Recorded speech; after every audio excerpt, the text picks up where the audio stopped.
I adjusted my blazer as I stood in the lobby of the Grand Hyatt, surrounded by Seattle's tech elite. The launch party for my sister Amanda's new software company, Nexus Solutions, was the talk of the industry. Floating champagne trays, ambient lighting, and enough self-important chatter to fill a TED conference.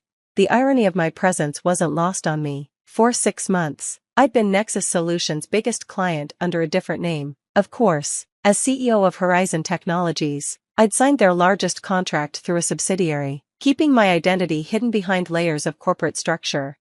Amanda had no idea her tech support sister was actually running a Fortune 500 company. Your name? The hostess at the registration desk smiled professionally. Olivia Parker. Her perfectly manicured fingers scrolled through the tablet. Ah yes, general admission, back section, table 23. Of course, Amanda would never seat family near the VIP tables. I made my way through the crowd, nodding at familiar faces who had no idea who I really was. In this room, I was just Amanda Parker's plain older sister who did something with computers. The reality? I was Olivia Parker, CEO of Horizon Technologies, one of the largest enterprise software companies on the West Coast, the same company that had recently signed a $2 million contract with Nexus Solutions through our subsidiary, Atlas Systems. A contract Amanda had been bragging about all month. I found my table in the back, as far from the stage as possible while still being in the same room. My place card was handwritten, probably by someone's assistant's assistant. The other seats held middle management types, all looking slightly uncomfortable in rented formal wear. Ladies and gentlemen, a voice boomed over the speakers. Please welcome the visionary founder and CEO of Nexus Solutions, Amanda Parker.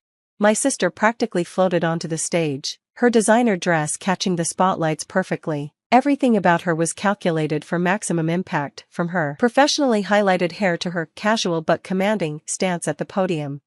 Thank you all for being here tonight, she began, her practiced smile gleaming. When I started Nexus Solutions in my garage 2 years ago, I had to hold back a snort. Her garage had been a fully funded office space backed by our parents' retirement fund, the same parents who drained their savings supporting her dreams while telling me to be practical about my career choices. And now, with the support of our incredible investors and our growing client base, including the prestigious Atlas Systems, my phone buzzed. A text from my CFO, contract review meeting tomorrow?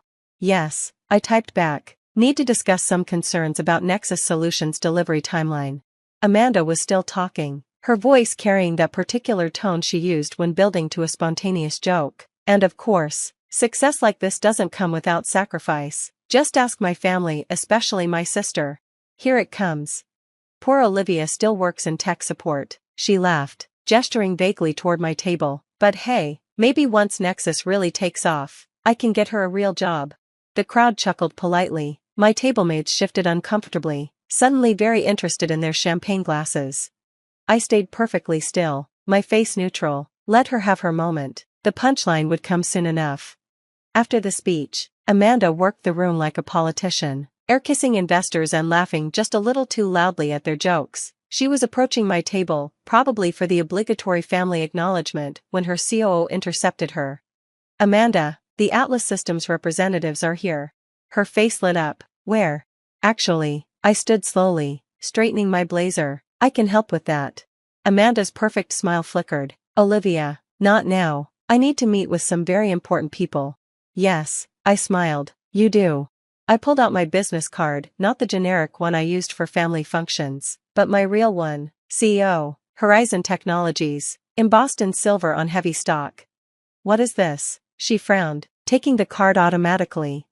Proof that your sister did a little better than tech support. I turned to her COO, John, isn't it? We spoke last week about the implementation timeline concerns. The color drained from his face. Ms. Parker, you're the CEO of Horizon Technologies, parent company of Atlas Systems, your biggest client. I smiled at Amanda, surprise.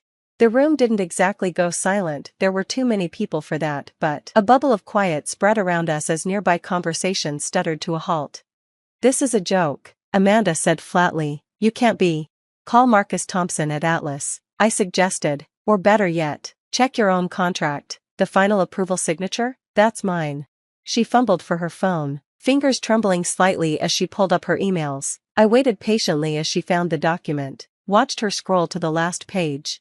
Olivia J. Parker, she read aloud, her voice barely a whisper. CEO, Horizon Technologies. The same sister who's just in tech support, I noted mildly, though I suppose running a Fortune 500 company could be considered technical support of a sort. John the COO looked like he wanted to sink through the floor. Several nearby investors were poorly concealing their interest in the unfolding drama. Why didn't you tell me? Amanda demanded, her professional mask cracking. All this time. Would you have believed me? I asked quietly, or would you have dismissed it? Like you dismiss everything about me that doesn't fit your narrative? I don't. Don't what? Don't constantly belittle my achievements? Don't treat me like I'm beneath you? Don't use me as a punchline in your speeches? She flinched. That was just a joke. No, I cut in. It was cruel, and now it's backfired rather spectacularly, hasn't it? The silence had spread further now, even the ambient music seemed muted. About that contract, I continued pleasantly, we should discuss the delivery timeline issues. Your team's missed 3 milestones already. We can fix that. John jumped in desperately. If we could schedule a meeting. Oh, we'll have meetings. I picked up my clutch, many of them, starting tomorrow at 9 a.m. in my office. Bring your project plans, all of them. Amanda was still staring at my business card like it might explode. Mom and Dad, they never said. They don't know. I shrugged. They were too busy funding your startups to notice what I was building. Ms. Parker, a silver-haired man approached. Martin Reeves, one of Seattle's biggest tech investors. I didn't realize you were here. We should discuss that AI development proposal. Tomorrow, Martin, I smiled. Tonight's my sister's big launch. Wouldn't want to steal her spotlight. The sarcasm wasn't lost on anyone. I turned back to Amanda. Congratulations on the launch. The canapes are excellent. Oh, and you might want to update your investor pitch deck. The market penetration numbers seem a bit optimistic. I walked out before she could respond, heels clicking against the marble floor, leaving behind a wake of whispers and a sister whose perfect night had just imploded. The next morning, I arrived at my office to find it already buzzing with activity. Sarah, my assistant of 5 years, met me at the elevator. Your sister's been calling since 6 a.m., she reported, falling into step beside me. Your parents too. And Nexus Solutions' entire executive team is waiting in the conference room. How long have they been here? Since 8. They brought presentations, technical documentation, everything. I smiled slightly. Good, they're taking this seriously. There's something else. Sarah hesitated. Your sister, she's in your office. Of course she was. I found Amanda pacing by my floor-to-ceiling windows, still wearing yesterday's makeup but with different designer clothes. She spun when I entered. How long? She demanded. How long have you been running Horizon? 6 years as CEO. I founded the company 10 years ago. 10 years? She sank into one of my visitor chairs. But that's when you were supposedly working entry-level IT jobs. No, that's what you assumed I was doing because you never actually asked. I set my things down, took my seat behind the desk. You were too busy with your own startups to notice what I was building. But you never said anything. At family dinners, holidays. Would it have mattered? You were always too busy talking about your latest venture, your newest investor, your brilliant ideas. I leaned back. When was the last time you asked me about my work? Really asked, not just used it as setup for a joke. She had the grace to look ashamed. I didn't mean. Yes, you did. You meant every joke, every dismissive comment, every time you used me as an example of someone who didn't dream big enough. Olivia. No, I cut her off. We're not having that conversation right now. Right now, we're discussing your company's failure to meet its contractual obligations to mine. She straightened, trying to gather her professional dignity. We can explain the delays. To my project team, in the conference room, where you should be. Can't we talk about this? As sisters? We stopped being sisters the moment you decided I was beneath you. I pressed my intercom. Sarah, please escort Ms. Parker to the conference room, and send in the first quarter projections. After she left, I sat quietly for a moment, looking at the Seattle skyline from my office. 10 years of building this company, 10 years of letting my family think I was just getting by, 10 years of listening to Amanda's condescension. My phone buzzed. Mom, again. This time, I answered. Olivia? Her voice was uncertain. Is it true? Amanda just called us. Yes, Mom, it's true. But why didn't you tell us? Would you have believed me? Or would you have been too busy helping Amanda with her latest startup? Silence. We had no idea. No, I agreed. You didn't. Because you never looked. Honey, we never meant to. I have a meeting, Mom, a very important one with Amanda's company. We can talk about this later. I hung up before she could respond. The conference room was tense when I walked in. Amanda sat between her COO and CTO, all three looking like students called to the principal's office. My team, actual tech experts, not just people who talked a good game, filled the other side. Let's begin, I said, taking my seat. John, walk us through the missed milestones. The next 3 hours were brutal. Every flaw in their system, every missed deadline, every optimistic projection was laid bare. Amanda's technical team struggled to explain their decisions to people who actually understood the technology.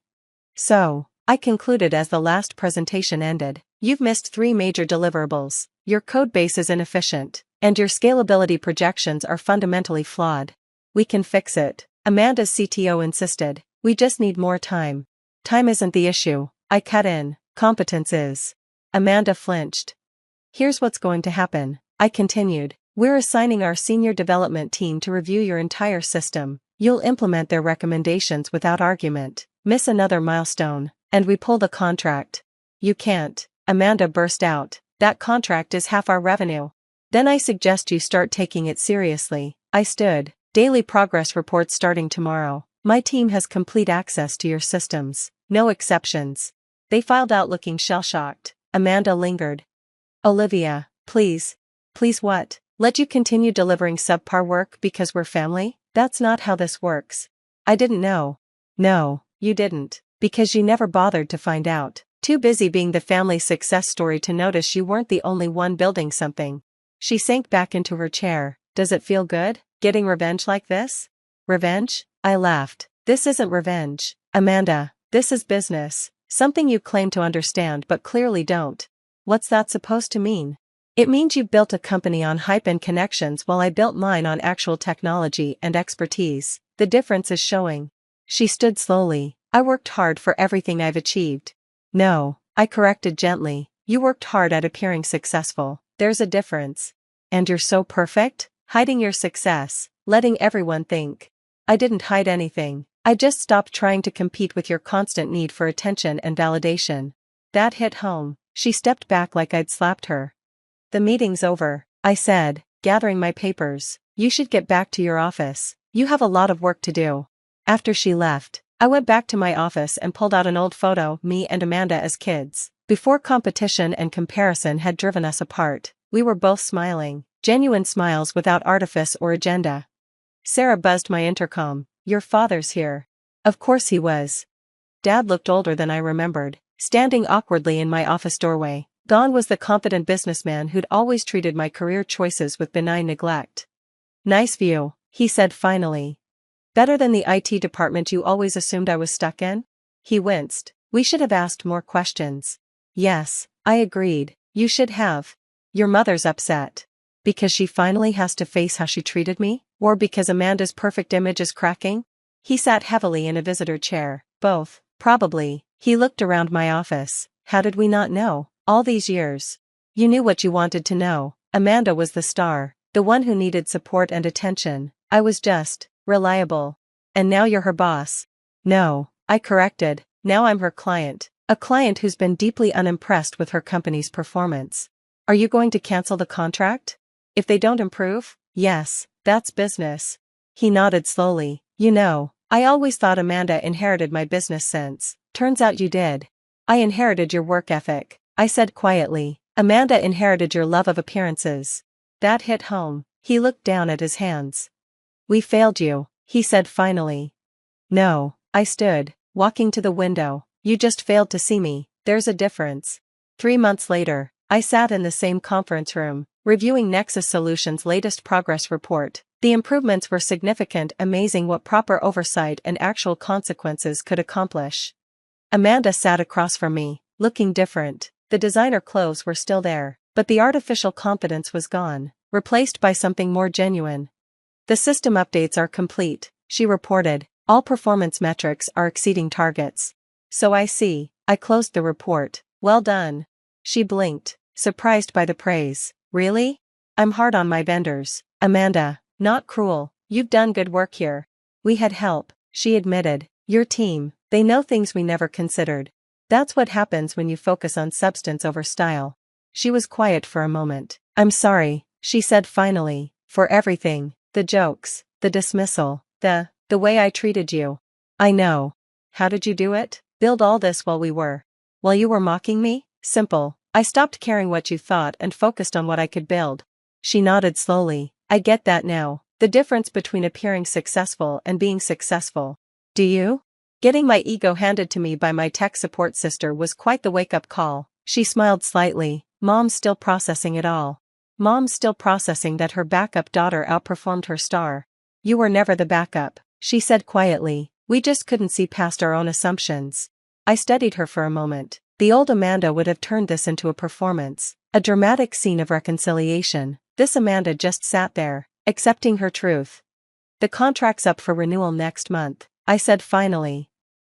She straightened. I know. Submit your proposal by Friday. And Amanda? I stood. Make it real this time. No hype, no inflated projections, just honest work.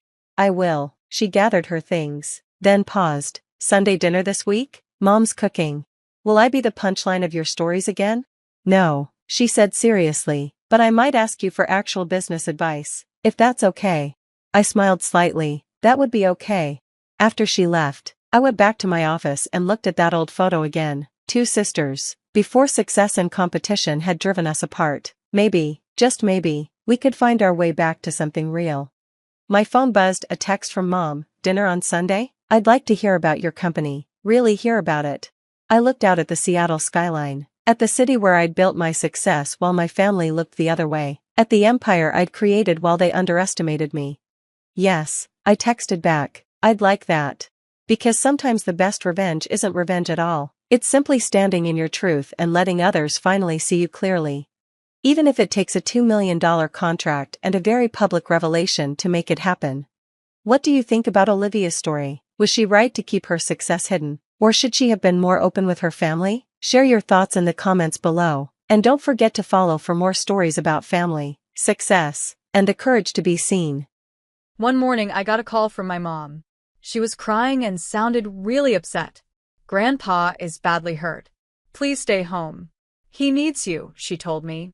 I was supposed to go on a trip, but after hearing that, I canceled everything right away. I thought my family needed me, so I stayed behind. But a few days later, I saw something that broke my heart. My parents and my brother were on vacation, smiling in sunny pictures online. They had gone to Maldives without me. But that wasn't even the worst part. Soon after, I found out they had taken the entire $5 million from our family trust fund, money that was meant to be shared between me and my brother Jeremy. They took all of it and completely cut me out. I felt shocked, hurt, and betrayed. I never imagined that my own family would do something like this to me.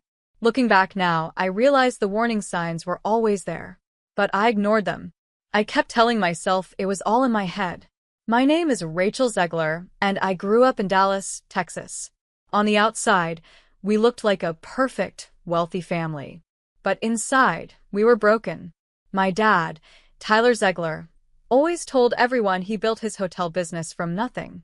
He wanted people to believe he was a self-made man. But that wasn't true. The real reason for our wealth was my grandfather, Jerry Zegler. He was smart with money and made wise investments that gave our family financial security for years. He set up a trust fund worth millions. That money was supposed to be shared between me and Jeremy when we got older. But my parents decided I didn't deserve a single cent. Jeremy was always their favorite. He got everything handed to him: private schools, fancy cars, and powerful connections. I had to work for every little thing I had. Even when we were kids, the difference was clear. If Jeremy wanted something, he got it. If I needed help, I was told to figure it out on my own. Still, I believed that if I worked hard enough, they'd eventually respect me. I did everything I could to prove myself. I studied hard, graduated with honors, became a financial analyst, and saved every dollar I earned. I thought they'd finally see my worth. But none of it mattered. They had made up their minds long ago. A few months ago, when the Maldives trip was planned, I thought it would be a chance to relax and bring us closer as a family. I didn't know it was all a lie. They used Grandpa's health as an excuse to leave me behind and steal everything that was meant for both of us. That's when I decided I wouldn't let them get away with it. I hadn't felt this excited in years. I had been working long hours to save up for a special trip with my family. I even bought new clothes and took time off from my job. I thought this vacation would be a new beginning for all of us, a chance to relax and reconnect as a family. I was really looking forward to it. But just one day before we were supposed to leave, I got a phone call from my mom, Kelly. Her voice was shaky, and she sounded like she had been crying. "Rachel, honey, there's been an accident," she said softly, trying not to break down. "Your grandpa slipped and got badly hurt. We need you here." As soon as I heard that, my heart sank. My grandpa meant the world to me. He was the only person in the family who had always treated me with kindness and respect. He never played favorites. He was fair, loving, and supportive when no one else was. Without thinking twice, I canceled my flight, packed my bags, and rushed over to his house, feeling scared and anxious. But the moment I walked into the house, I felt like the floor had dropped beneath me. There was Grandpa, sitting comfortably in his chair, completely fine. He was reading a book, relaxed, and looked healthy. When he saw me, he looked confused. "Rachel? What are you doing here?" he asked. I was stunned.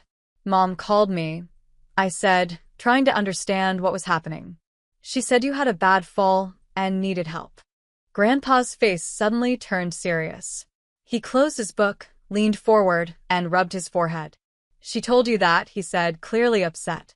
My heart started to beat faster. Something felt very wrong. "What's going on, Grandpa?" I asked, my voice trembling. He was quiet for a moment. Then he looked at me with a mix of sadness and anger.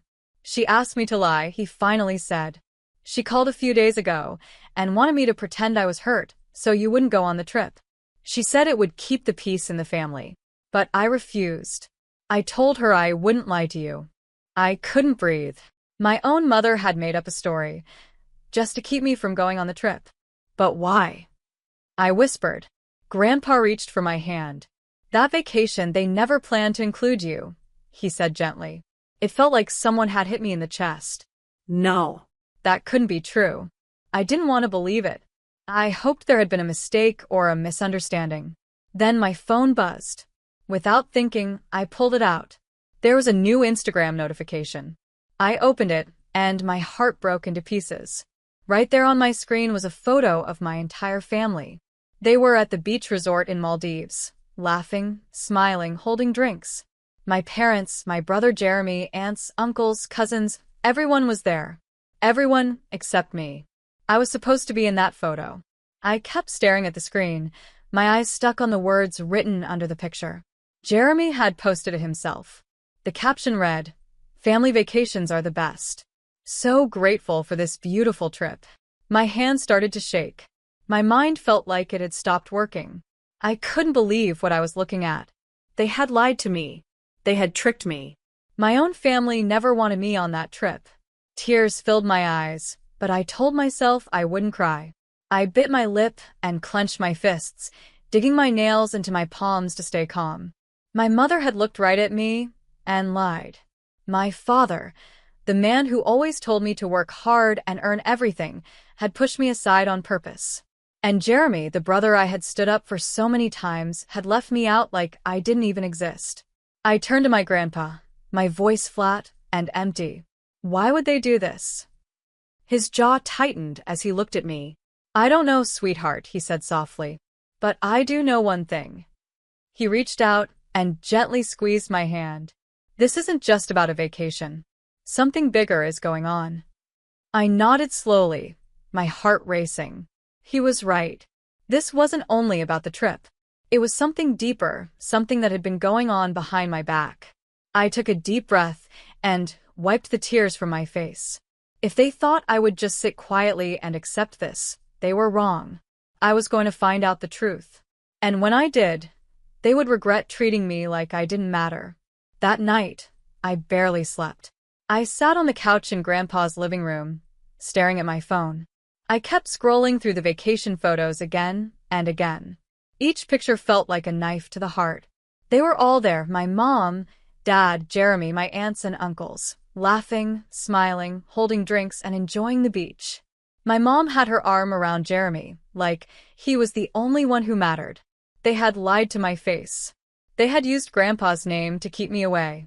The hurt ran deep, but I knew I couldn't let it break me. I needed to know the truth. Grandpa sat beside me, his face serious. "Rachel," he said, "there's something I need to tell you." I looked at him, feeling nervous. "I've had my suspicions for a while," he continued. "I didn't want to believe your parents would do something like this, but now I think it's time you knew." He reached into his desk drawer and pulled out a thick folder. My heart pounded as he handed it to me. I hesitated. Something inside me told me that whatever was in that folder would change everything. With shaky hands, I opened it. Inside were bank records, legal papers, and trust fund reports. My world was about to be turned upside down. Grandpa's voice sounded heavy, filled with sadness.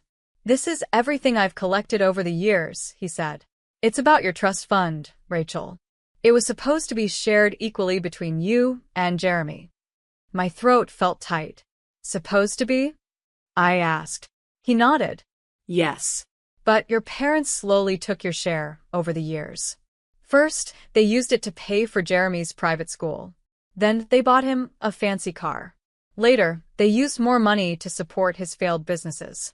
Every big expense Jeremy had, it came from your inheritance." I felt like I couldn't breathe. All those years I had worked late hours trying to save money, struggling just to keep up, and they had been giving Jeremy everything like it was a gift. He never had to work for it. And all along, it was my money they used. "How much?"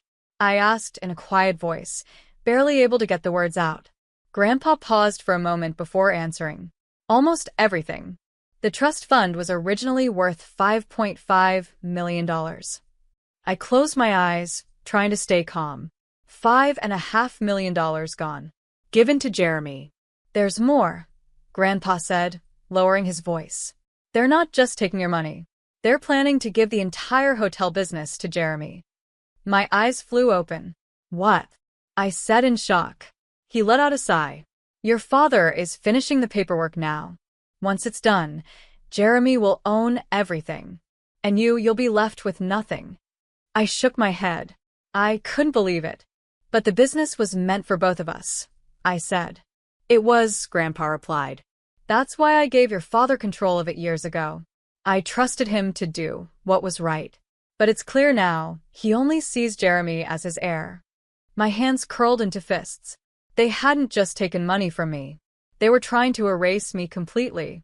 I had spent my whole life being the responsible daughter, working hard, staying quiet, trying to prove I was worthy. But none of that mattered. They had already made their decision a long time ago. Grandpa placed his hand on mine. "You don't have to accept this, Rachel." A cold, sharp feeling settled in my chest. He was right. I had wasted so much time trying to earn their love, thinking that if I just worked harder, maybe they'd treat me fairly. But they never would. And now, I wasn't going to let them win. "I want to stop them," I said, looking him straight in the eye. "But I don't know how." That's when Grandpa gave me a real smile, the first one I'd seen since all this began. "We're not doing this alone," he said. Then he pulled out his phone and made a call. A few minutes later, Aunt Evelyn walked in. She had always been the outsider in the family, but I had admired her. She used to be a strong and smart lawyer. And unlike my parents, she had always treated me with kindness. I felt like I didn't exist. Like I was invisible. Aunt Evelyn sat across from me and picked up the folder Grandpa had given me. She flipped through the papers carefully, reading each one. Then she looked up and nodded. "This is strong proof," she said. "They've been stealing money from your trust fund. And if they're sending money to secret accounts in another country, it means they're planning to disappear." I frowned. "Disappear? Where would they go?" "Italy," Grandpa said, his voice firm. "Your father has been moving money into secret bank accounts over there. They want to run away before you find out the full truth." Anger bubbled up inside me. So they hadn't just taken my money and my future. They were planning to leave with whatever was left, without even looking back. "We can stop them," Evelyn said in a strong voice. But we need to move quickly. I took a deep breath. This was my chance. I had spent my whole life doing what they wanted, following their rules, hoping they'd finally accept me. But now, everything had changed. I was done being quiet. I was going to fight for what was mine. What do we do first? I asked. Evelyn leaned forward, her eyes shining with determination. First, we expose them. We make this public. I paused. Publicly? She nodded. Yes. They think they have all the power. But there's one thing they care about more than money: their image, their reputation. I thought about it. She was right. My parents always tried to look perfect. They wanted people to see them as a loving, successful family. If the truth came out, it would destroy that image. A small smile appeared on my face. Then, let's ruin them. Evelyn smiled back. That's my girl. I picked up my phone and started typing. If they thought they could pretend I didn't matter, they were about to find out just how wrong they were. I had never been the kind of person to seek revenge. For years, I only wanted to be accepted. I worked hard, hoping that one day my parents would be proud of me. But that girl, the one who kept hoping, was gone now. They had taken everything: my trust fund, my role in the family business, and even my self-respect. I sat with Aunt Evelyn and Grandpa as we planned our next steps. Step 1. Tell the world what they had done. My parents had built their lives around a lie. They wanted to be seen as the perfect couple, successful business owners, and proud parents. But it was all fake. I opened Instagram and stared at Jeremy's vacation photos. His newest post showed him on a balcony, drink in hand, smiling. The caption read, "A well-earned break. Nothing like success to make life sweeter." I clenched my jaw. Success? He hadn't earned a thing. Everything he had was stolen from me. I typed my own post and hit send. I wrote, "Funny how my parents lied about Grandpa being hurt just to stop me from joining the family vacation. Even funnier, how the hotel business and trust fund meant for both me and my brother are now only in his name. Stolen money, stolen business. And they thought I'd never find out." Then I leaned back and watched as the likes and comments started rolling in. Within minutes, the post had hundreds of reactions. Some comments were from distant family members who were shocked by the betrayal. Others came from people who did business with my parents. They were now asking questions and doubting my parents' honesty. And then the phone started ringing. The first call was from Jeremy. "What the hell, Rachel?" he whispered, sounding panicked, like he didn't want anyone else to hear him. I waited a second, letting him feel the pressure before I answered calmly. "Oh, you saw the post? Good. Take it down," he said quickly. "You're making Mom and Dad look bad." I gave a short, cold laugh. "I'm making them look bad? Jeremy, they lied to me. They stole from me. And now they're trying to run away with everything. You're lucky all I did was tell the truth." He went quiet for a second, then said, "You don't understand the full story." "Oh, I understand more than enough," I snapped. The next call was from my mother. Her voice was sharp and cold. "Rachel, take that post down. Right now." "No," I said without hesitation. "You're embarrassing this family. Do you know what you're doing?" I laughed, but it was bitter. "Yeah, Mom. I'm finally standing up for myself, something I should have done a long time ago." She sighed hard. "Listen, we had reasons for what we did. Your father and I always tried to do what's best for the family." "By stealing my trust fund?" I asked. "We were just making sure things were handled the right way. If we gave you that money, you wouldn't have known how to use it. Jeremy needed it more." I cut her off. "Right, because Jeremy was more responsible? The better one for the business? Just admit it. You never wanted me to have anything." There was silence on the line. Then she said, "If you don't take the post down, you'll regret it." I smiled. "Oh, I think you're the ones who will regret this." By the end of the day, everything started falling apart for them. Reporters were asking hard questions about my parents' business. Hotel employees who had stayed silent for years started speaking up about unpaid wages and strange money dealings. Grandpa made a few calls to his business contacts, and suddenly, investors were starting to pull back. That night, Aunt Evelyn and I filed legal papers to freeze the transfer of the hotel business. My parents hadn't finished the paperwork yet, but they were close. We had to move fast, and we did. If we could prove that the business transfer happened because of lies or tricks, we could stop it completely. But we had one final move left. Grandpa had one more document he hadn't shown anyone yet. It was the original contract between him and my father, the one that gave my dad control of the hotel business. There was an important part in the contract that everyone had ignored for years.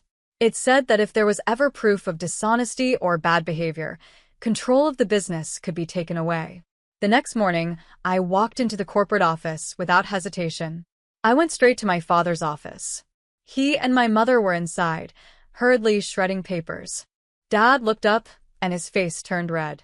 "You don't belong here," he snapped. I gave him a cold smile. "Actually, Dad, I do." I held up Grandpa's contract. "And I think you'll want to read this." For the first time, I saw real fear in his eyes. They knew it was over. For years, I had felt like I had no power. I had watched my parents treat Jeremy like a king while I got nothing. I saw them lie to me, take away every chance I had, and pretend I was part of the family when really I was just someone they didn't want around. But standing there in my father's office, holding the contract that could ruin their whole plan, I realized something. I had never been powerless. My dad grabbed the paper from my hand and started reading it quickly. With every line, his face grew darker. My mom stood behind him, pale and shaky, holding onto the desk like it was the only thing keeping her standing. I crossed my arms. "You ignored this clause, didn't you?" I asked calmly. "The one that says if you were ever caught stealing or lying about money, you'd lose control of the business." My dad slammed the paper down on his desk. "This is nonsense. You don't know what you're talking about." I smiled slowly. "Oh, but I do." I pulled another set of papers out of my bag. "These are bank records, financial statements, and proof that you took money from the trust fund that legally belonged to me." My mom's hand started to shake. "Rachel, let's talk about this," she said quickly. I raised an eyebrow. "Oh, now you want to talk? Where was this concern when you gave all my money to Jeremy? When you handed the business to him behind my back?" Right then, Jeremy ran into the room, red-faced and out of breath. "You're ruining everything," he shouted. "Why can't you just let it go? Why do you have to tear this family apart?" I tilted my head. "You mean the family that stole from me and acted like I didn't matter?" He threw up his hands. "You're just jealous." I couldn't help but laugh. Jealous? Of him? He had spent his whole life living off money that wasn't even his. He didn't earn anything. He just floated through life while pretending to be successful. It was all fake. And now, the truth was finally out. Jeremy had everything handed to him, while I had worked hard for everything I had. Jealous? I repeated the word and stepped closer. "No, Jeremy. I'm just done letting all of you use me." Right then, the office doors opened. 2 federal agents walked in, followed by Aunt Evelyn and Grandpa. My dad's face lost all its color. "What is this?" he shouted. One of the agents, a tall man in a suit, stepped forward. "Mr. Ziegler, we have proof that you and your wife were involved in serious financial crimes. These include stealing money and sending it to secret bank accounts overseas.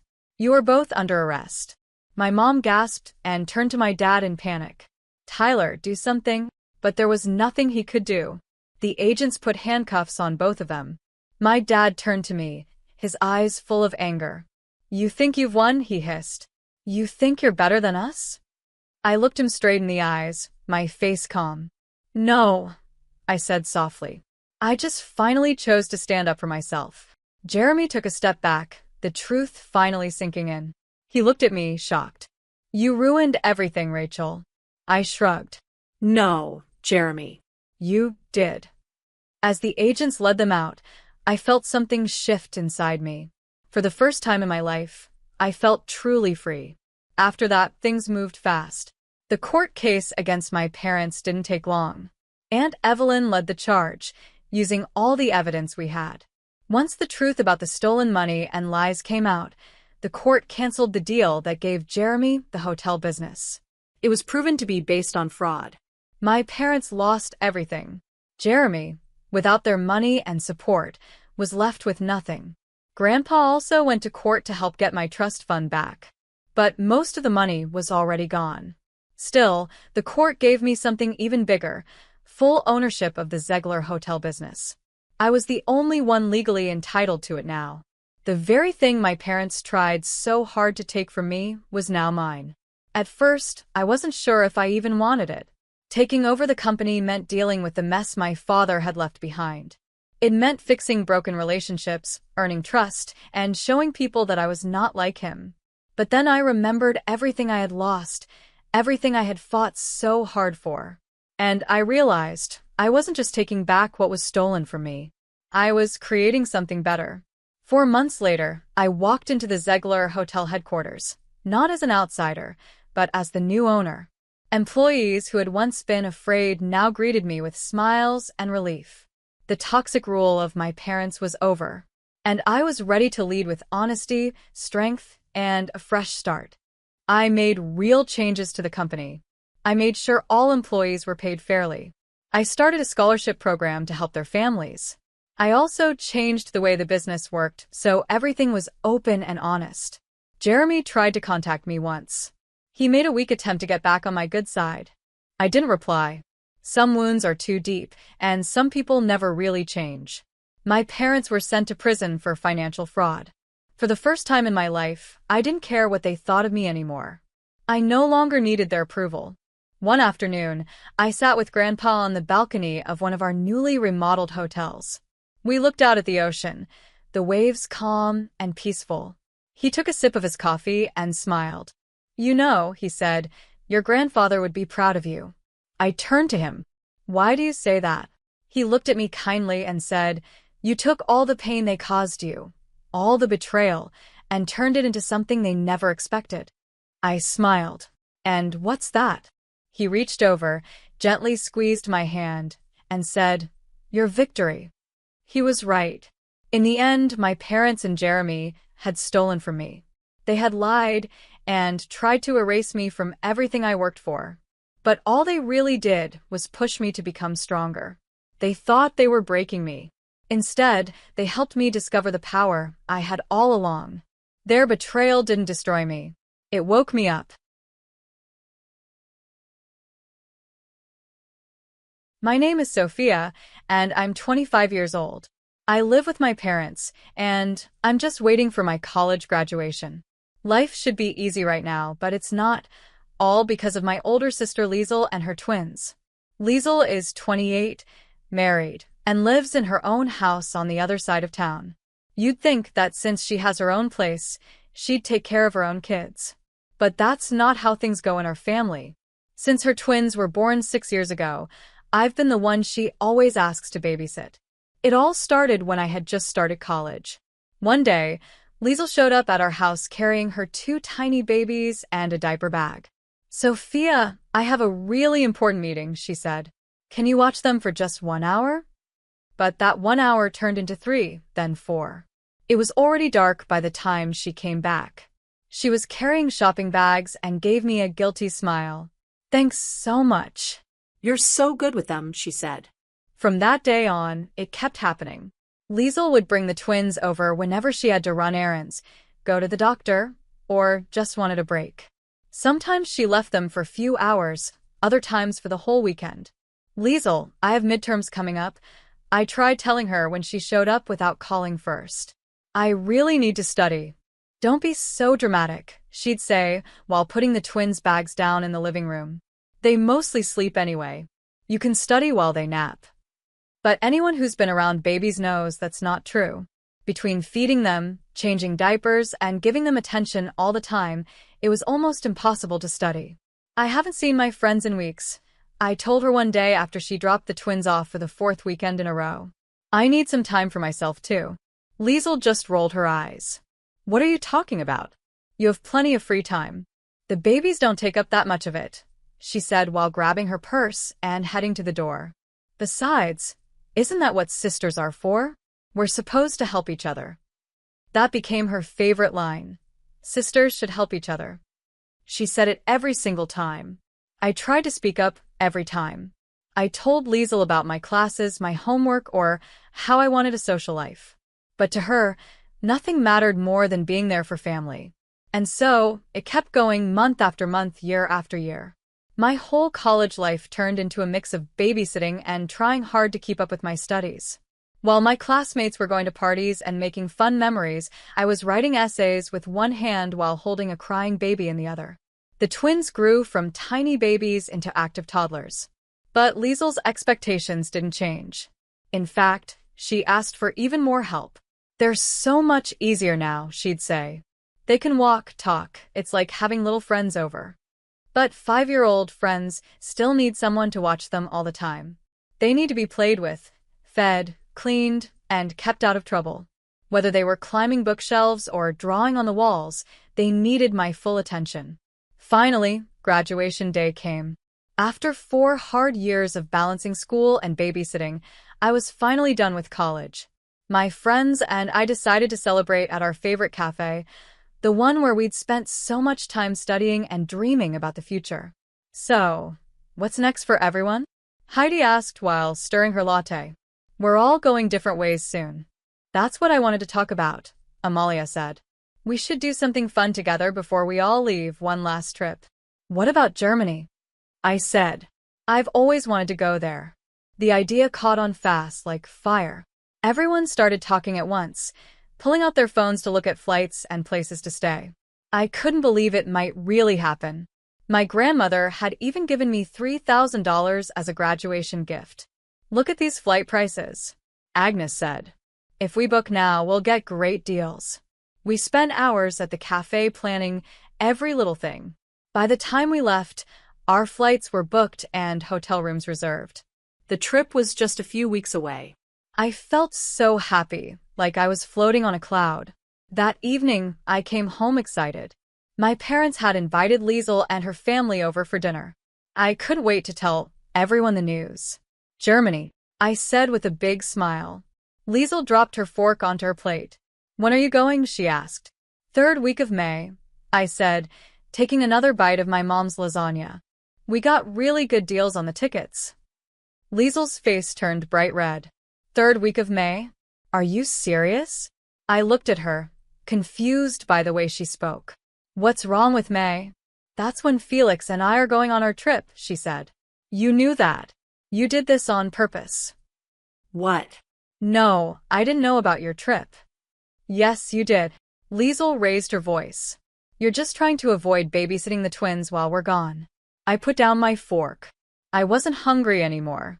"Liesel, I really didn't know. We only planned this trip today." "Well, you need to cancel it," she said seriously. "You can go to Germany anytime. We already booked everything, and we need you to watch the kids." "I can't cancel," I said. "We booked everything too. And this is my only chance to travel with my friends before they all move away." "Don't be silly," Liesel snapped. "Your friends will still be here. My trip is more important. I haven't had a vacation in a long time. You need to stay and take care of the twins."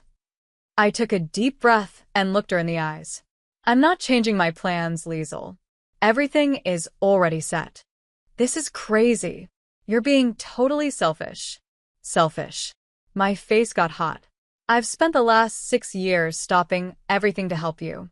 I babysat whenever you asked. This might be the only time I get to go on a trip with my friends before we all move away. Can't you see that?" Liesel slammed her hand on the table, making the forks and knives shake. "And what am I supposed to do with the twins?" "Did you think about that?" "Mom and Dad are too busy," she added before I could speak. "Mom's working extra hours at the office, and Dad's still getting better from his health problems. You know that." I looked at Dad. He was just pushing food around his plate, not looking at anyone. He had been tired lately, that part was true. But I knew Liesel was twisting things like she always did. "There's a simple answer," I said, trying to stay calm. "Hire a babysitter." Liesel gave a cold laugh. "A babysitter? I don't trust strangers with my kids. And we're saving money to buy a house. We can't waste money on a sitter when you're fully able to watch them." I crossed my arms. "If you can afford a vacation, you can afford a babysitter." "That's different," she said. This trip is important for our marriage. Felix and I really need this time together. Then her voice changed into that guilt trip tone I'd heard so many times before. There's no problem here, Sophia. You just need to do what you always do, stay with the twins. It's not a big deal. Not a big deal? I repeated quietly. Something inside me snapped. You know what? I'm done talking about this. I've made up my mind. I'm going to Germany. Sophia, no. Liesl said. I stood up from the table. I've spent years changing my plans for you. I've missed parties, study sessions, and time with my friends because you needed a babysitter. But that stops now. You're not going to make me feel guilty about this trip. This isn't about guilt, Liesl argued. It's about being responsible for family. And what about your responsibility as a parent? I shot back. It's not my job to give you free childcare whenever you ask. If you need help, hire someone. I'm going to Germany with my friends, and that's final. Liesl's face turned bright red. She opened her mouth to argue more, but I was already walking away from the table. I had spent too many years letting her control me with guilt and family pressure. This time, I was choosing myself. The next 3 weeks were strangely quiet at home. Mom and Dad didn't take sides. They just said Liesl, and I should work things out on our own. Liesl didn't call, didn't text, and didn't stop by with the twins. It should have felt peaceful, but instead, it felt like the calm before a storm. I kept myself busy packing and getting ready for the trip, trying to ignore the tight feeling in my stomach. The day before I was supposed to leave, I was going through my final checklist when I realized I still needed to buy a few important things. I'm heading to the store. I called out to Mom as I grabbed my car keys. Need to pick up a few last-minute things for tomorrow. I was gone for about an hour, fighting through crowds at the store. But the moment I came home, I knew something was wrong. The house was too quiet, except for the soft sound of kids laughing in the living room. My heart started pounding. I knew that laugh. Adrian and Bastian were here. But why? Liesl hadn't brought them over in 3 weeks. I ran into the living room and froze. There were my nephews sitting on the floor, giggling, and in their small hands was my passport. No, no, no, no. I cried, rushing forward and grabbing it from them. My hands were shaking as I opened it, praying it was okay. But it wasn't. Nothing was okay. Where my photo should have been, there was a big hole, cut out with scissors. The pages were full of scribbles in red, blue, green, and purple marker. Even the official stamps and visa pages were completely ruined. I couldn't hold it in. I started screaming. I couldn't stop myself. All the stress, all the frustration, all the careful planning, it was gone in seconds. Hot tears ran down my face as I looked at the ruined passport. My passport, I whispered. I dropped onto the couch, holding the damaged booklet close to my chest. This couldn't be real. Not now. Not when I was less than a day away from the trip I had dreamed of for so long. My screams filled the house, bouncing off the walls, just like my broken dream of going to Germany. Through my tears, I noticed something else. There wasn't a single adult around. Who had left the twins alone? And how did they even find scissors? Then Mom, Dad, and Liesl came rushing into the living room after hearing me scream. I held up the passport, my hands still shaking. Look what they did, I cried. Look at my passport. Liesl's face didn't show any shock. She just folded her arms and clicked her tongue, acting like the annoyed older sister she always was. Sophia, you really should be more careful with important things, she said coldly. How many times have I told you not to leave stuff where the kids can reach it? I stared at her, stunned. She turned to our parents, suddenly speaking in a calm, sweet voice like she was talking about the weather, not my ruined travel plans. You know how careless Sophia can be, she said. She probably left her passport out on the bed or something. The twins are just curious. They must have found it and thought it was a toy. Are you serious right now? I shouted, jumping up from the couch, my legs shaking with anger. That's not true. I never leave my things out, especially not when the twins are here. I've learned that the hard way after 6 years of babysitting them. Liesl raised one eyebrow, pretending to look confused. Well, I guess you didn't learn well enough. Oh, That's funny coming from you, I said, my voice getting louder. If I'm so careless, then why do you always leave your kids with me? Why would you trust someone so irresponsible with your precious twins? Mom and Dad stood there in silence, their eyes going back and forth between us like they were watching a tennis match. I could see worry on Mom's face, and Dad's fists were clenched tight. They had never seen me this upset before. And another thing, I went on, the anger building inside me like a storm. My passport was inside my suitcase, a locked suitcase. And inside that, it was in a zippered pocket, inside a folder with my other documents. Are you really trying to tell me the twins managed to open all that by themselves? I watched Liesel's face closely as I explained every step I took to keep my passport safe.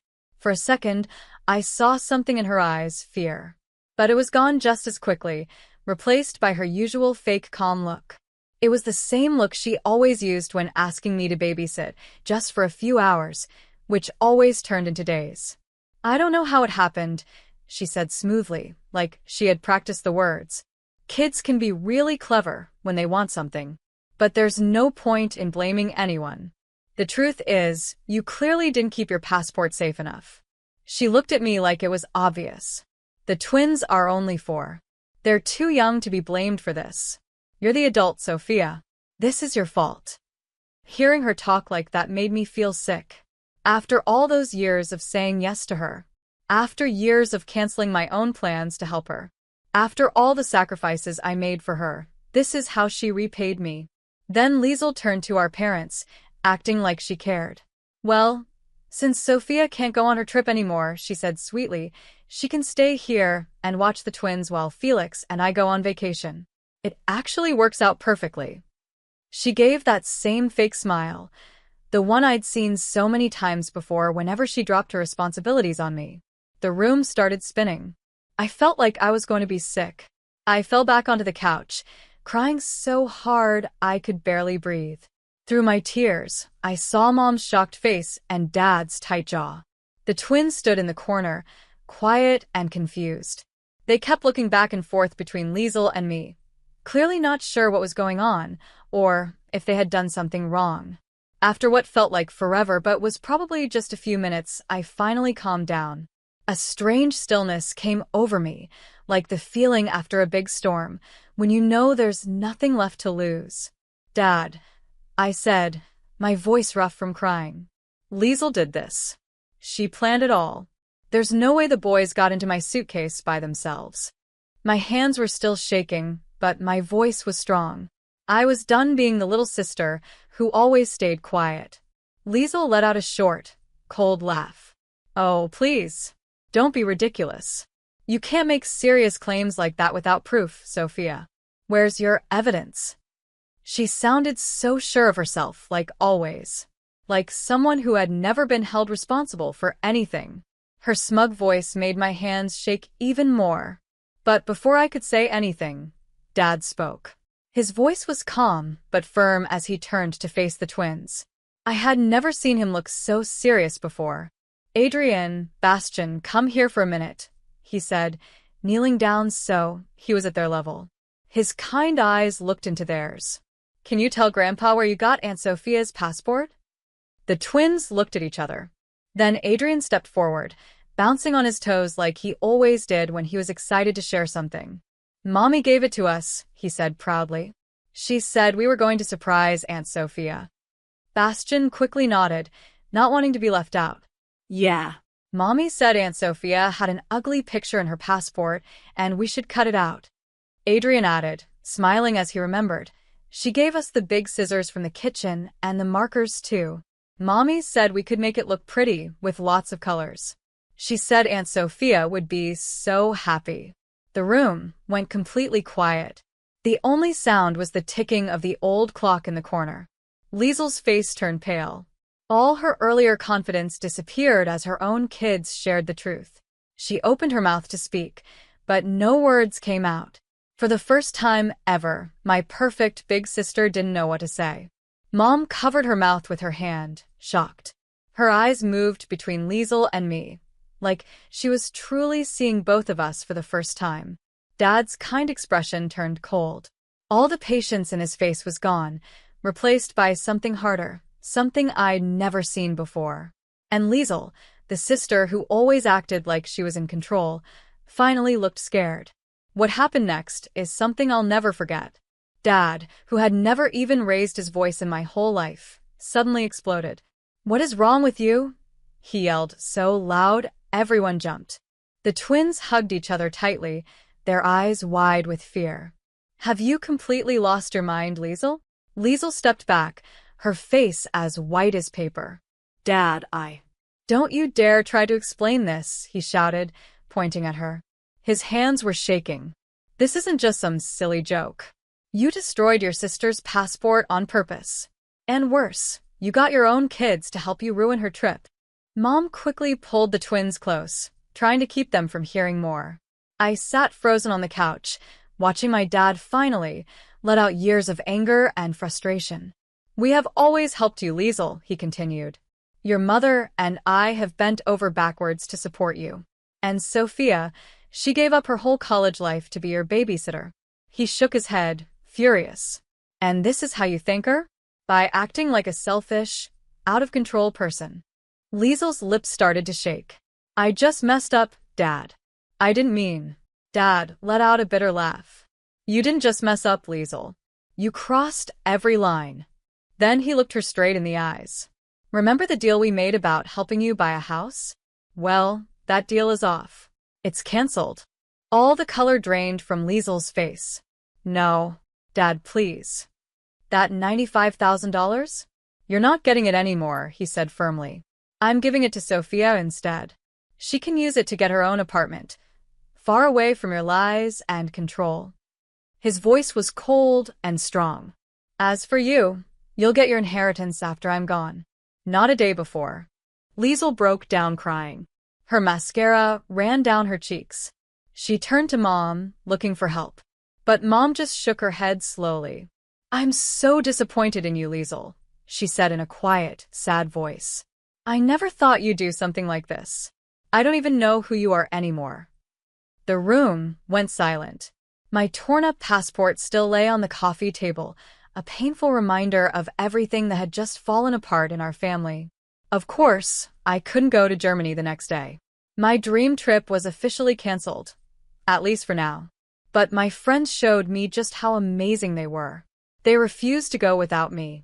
"We'll reschedule," Heidi said when I called her in tears. "It'll only take a couple months to get a new passport." "We'll wait." "All of you?" I asked, so touched I could barely speak. "Of course, all of us," Amalia replied in our group chat. "Germany has been around for thousands of years. It can wait a little longer." Agnes was already looking into changing our bookings. "Most airlines and hotels have flexible options," she said. "We might lose a small fee, but that's okay. What matters is going together." Their support meant everything to me. While my sister had tried to ruin my plans, my friends showed me what true loyalty looked like. Sometimes, real family isn't the one you're born into. It's the people who stand by you no matter what. The ones who believe in your dreams and never let someone else's selfishness destroy them. Sometime later, I was finally boarding the plane to Germany. I had a brand new passport in my hand, and my heart felt full. My friends had rebooked everything, and the extra fees were nothing compared to the joy of keeping our dream alive. "I still can't believe we're really here," Heidi said as the plane took off. I smiled and squeezed her hand, thankful for friends who waited for me. And Germany, it was everything. Germany was even better than I had dreamed. We walked through the old streets of Munich, amazed by Marienplatz, and threw coins into the miniature Wonderland. In Berlin, we spent hours at the Brandenburg Gate and climbed to the top of the Museum Island. Dresden was like a dream, especially at sunset when the water turned golden. "This gelato alone was worth waiting for," Amalia said one afternoon as we sat near the Heidelberg Castle. "And look at these pictures. They'll make perfect Christmas cards." But the best part wasn't just the beautiful places, it was the freedom. For the first time in 6 years, I didn't have to check my phone all the time for texts from Liesel. No sudden babysitting requests, no guilt trips, no games. It was just me, my friends, and the adventure we had planned together. Back home, Everything had changed. The house felt calm now, without the twins running around or Liesel's voice filling the halls with demands. Dad had already started moving the house money into my name instead of Liesel's. I found a nice 4-bedroom apartment near the city center. I told Mom over coffee one morning after I got back from Germany. It's perfect for starting my new job. She smiled, looking more peaceful than she had in years. Your father and I are so proud of you, sweetheart. You've handled everything so well. Liesel hadn't come to the house since the passport incident. Mom still called her now and then, keeping a small connection, but they weren't close. According to Mom, Liesel had quit her job to stay home with the twins, though we all knew it was because she couldn't rely on free babysitting anymore. She's finally learning what it means to be a real mom, Mom said during one of our chats. It's about time. Dad stood firm on his decision about the money. Actions have consequences, he would say any time Mom mentioned Liesel. She's an adult. She chose to hurt her sister. I won't reward that. Mom told me the twins still asked about me sometimes during their phone calls. I missed them too, but I knew I needed space for now. Maybe one day, when they're older, I could have a real relationship with them, one that isn't mixed up in Liesel's lies. For now, I was focused on building my own life. The trip to Germany gave me more than just good memories. It showed me what I could do when I stopped letting others make my choices. My new apartment was a fresh beginning, a place that was truly mine, where no one could drop by and expect favors. You know what the best part is? I asked my friends at our weekly dinner. For the first time, I finally feel like I'm living my life, not just playing a small part in Liesel's story. Sometimes I do feel a little guilty about how things ended, the tension in the family, Dad being so strict and the twins growing up without me around. But then I remember what Liesel did to my passport and how she planned it on purpose. She may have lost her free babysitter, but I gained something much more important: my freedom. When my husband asked for a divorce after 16 years of marriage, I didn't argue. I quietly agreed and signed the papers. That same night, he went out to celebrate with his girlfriend at our favorite restaurant. I walked up to their table with a smile. "Congratulations on your freedom," I said as I slid an envelope across the table. His smile disappeared the moment he looked at what was inside: DNA test results. What destroyed my marriage wasn't a fight or a loud argument. It was quiet. It was the shock of realizing the truth. I remember the exact moment. I was standing in our walk-in closet, holding Adam's dress shirt in my shaking hands. It was Friday, 8:20 a.m. The twins were at school. Jessica was at her piano lesson. I was gathering clothes for dry cleaning when I noticed Adam's gym bag behind his shiny dress shoes. The zipper was slightly open. I peeked inside and saw the wrinkled shirt he said he wore to an emergency surgery the night before. But the stain on it wasn't from any medical work. No doctor would wear that bright red lipstick into an operating room. Before we move on to more of Linda's shocking discovery, I want to invite you to join our storytelling community. If stories about strength, betrayal, and women taking back their power inspire you, please hit subscribe. It's completely free and helps us keep sharing more stories like this. Now let's see how Linda's perfect life started to fall apart. My heart was racing. I stood frozen as 16 years of marriage suddenly made sense because of one shirt. Dr. Adam Thompson, a respected heart surgeon, my husband, and the father of our 3 kids, had another woman's lipstick on his clothes. Everything I believed in broke apart like glass shattering on the floor. For years, his co-workers called us the perfect Thompsons. He was the talented doctor with steady hands. I was the loyal wife who stood by him through it all. Our beautiful home in APD automation, with its green lawn and white fence, looked like something from a movie. At hospital fundraisers, he'd hold me close and say, "Linda makes it all possible," while raising a glass of champagne. The other doctors' wives would smile politely, but I could tell they were jealous. We seemed to have it all: 3 wonderful kids, a safe life, and a strong marriage that had survived the long years of medical school, residency, and Adam's successful career. Or at least, that's what I believed. Looking back now, I should have noticed the warning signs. Adam started coming home later, saying the hospital didn't have enough staff. He played golf more often on the weekends, saying it was with coworkers. Our talks became shorter and only about practical things, like the kids' schedules, what we needed around the house, and planning events to help his career. When Adam was promoted to chief of cardiac surgery last spring, I threw a big party to celebrate. I invited all his colleagues. He smiled and thanked me in front of everyone, but later that night, he said I had embarrassed him in front of the hospital board. That night, he slept in the guest room. He said he was just tired. It's just the pressure, I told my sister the next day over the phone. This promotion comes with a lot of stress. Men change when they get power, Kathleen, she warned me. But I brushed it off. I thought she was just bitter because of her own failed marriage. Adam also started pulling away from me physically. He said he was tired from working 20-hour surgeries. When he turned away from my touch, I tried to bring the romance back. I bought new clothes, planned date nights, and followed all the tips in women's magazines to keep our love alive. But he didn't seem to care. He would go through the motions without interest and kept checking his phone during the nights I planned so carefully. Is everything okay between us? I asked one night, after he barely ate the meal I cooked, his favorite. I'm just tired, Kathleen. The Jenkins case is tough, he said. Then he would disappear into his home office, shut the door, and talk in a low voice on the phone late into the night. I always believed in trust. I believed in giving people space. I never thought of checking his phone or email. That felt like something insecure or jealous women did, not me. I was Linda Thompson, the perfect wife. But as our 16th anniversary came closer, I wanted to surprise him. I planned a romantic weekend in Healdsburg, where we had gone for a honeymoon. I needed to check his schedule, so I thought I'd quickly look at his calendar while his phone was lying on the counter and he was in the shower. Just one quick look. That's all I planned. But then a text popped up. Dr. Rachel Brosnahan. Last night was amazing. I can't wait to feel you inside me again. When are you leaving her? My hands shook as I opened the message thread. There were hundreds of messages.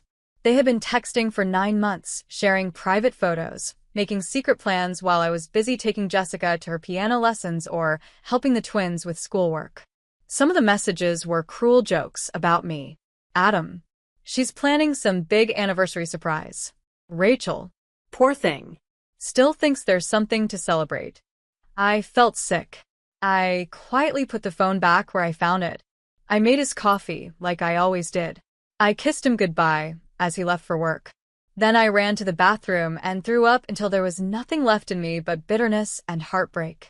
That night, after the kids were asleep, I finally asked him the question in our bedroom.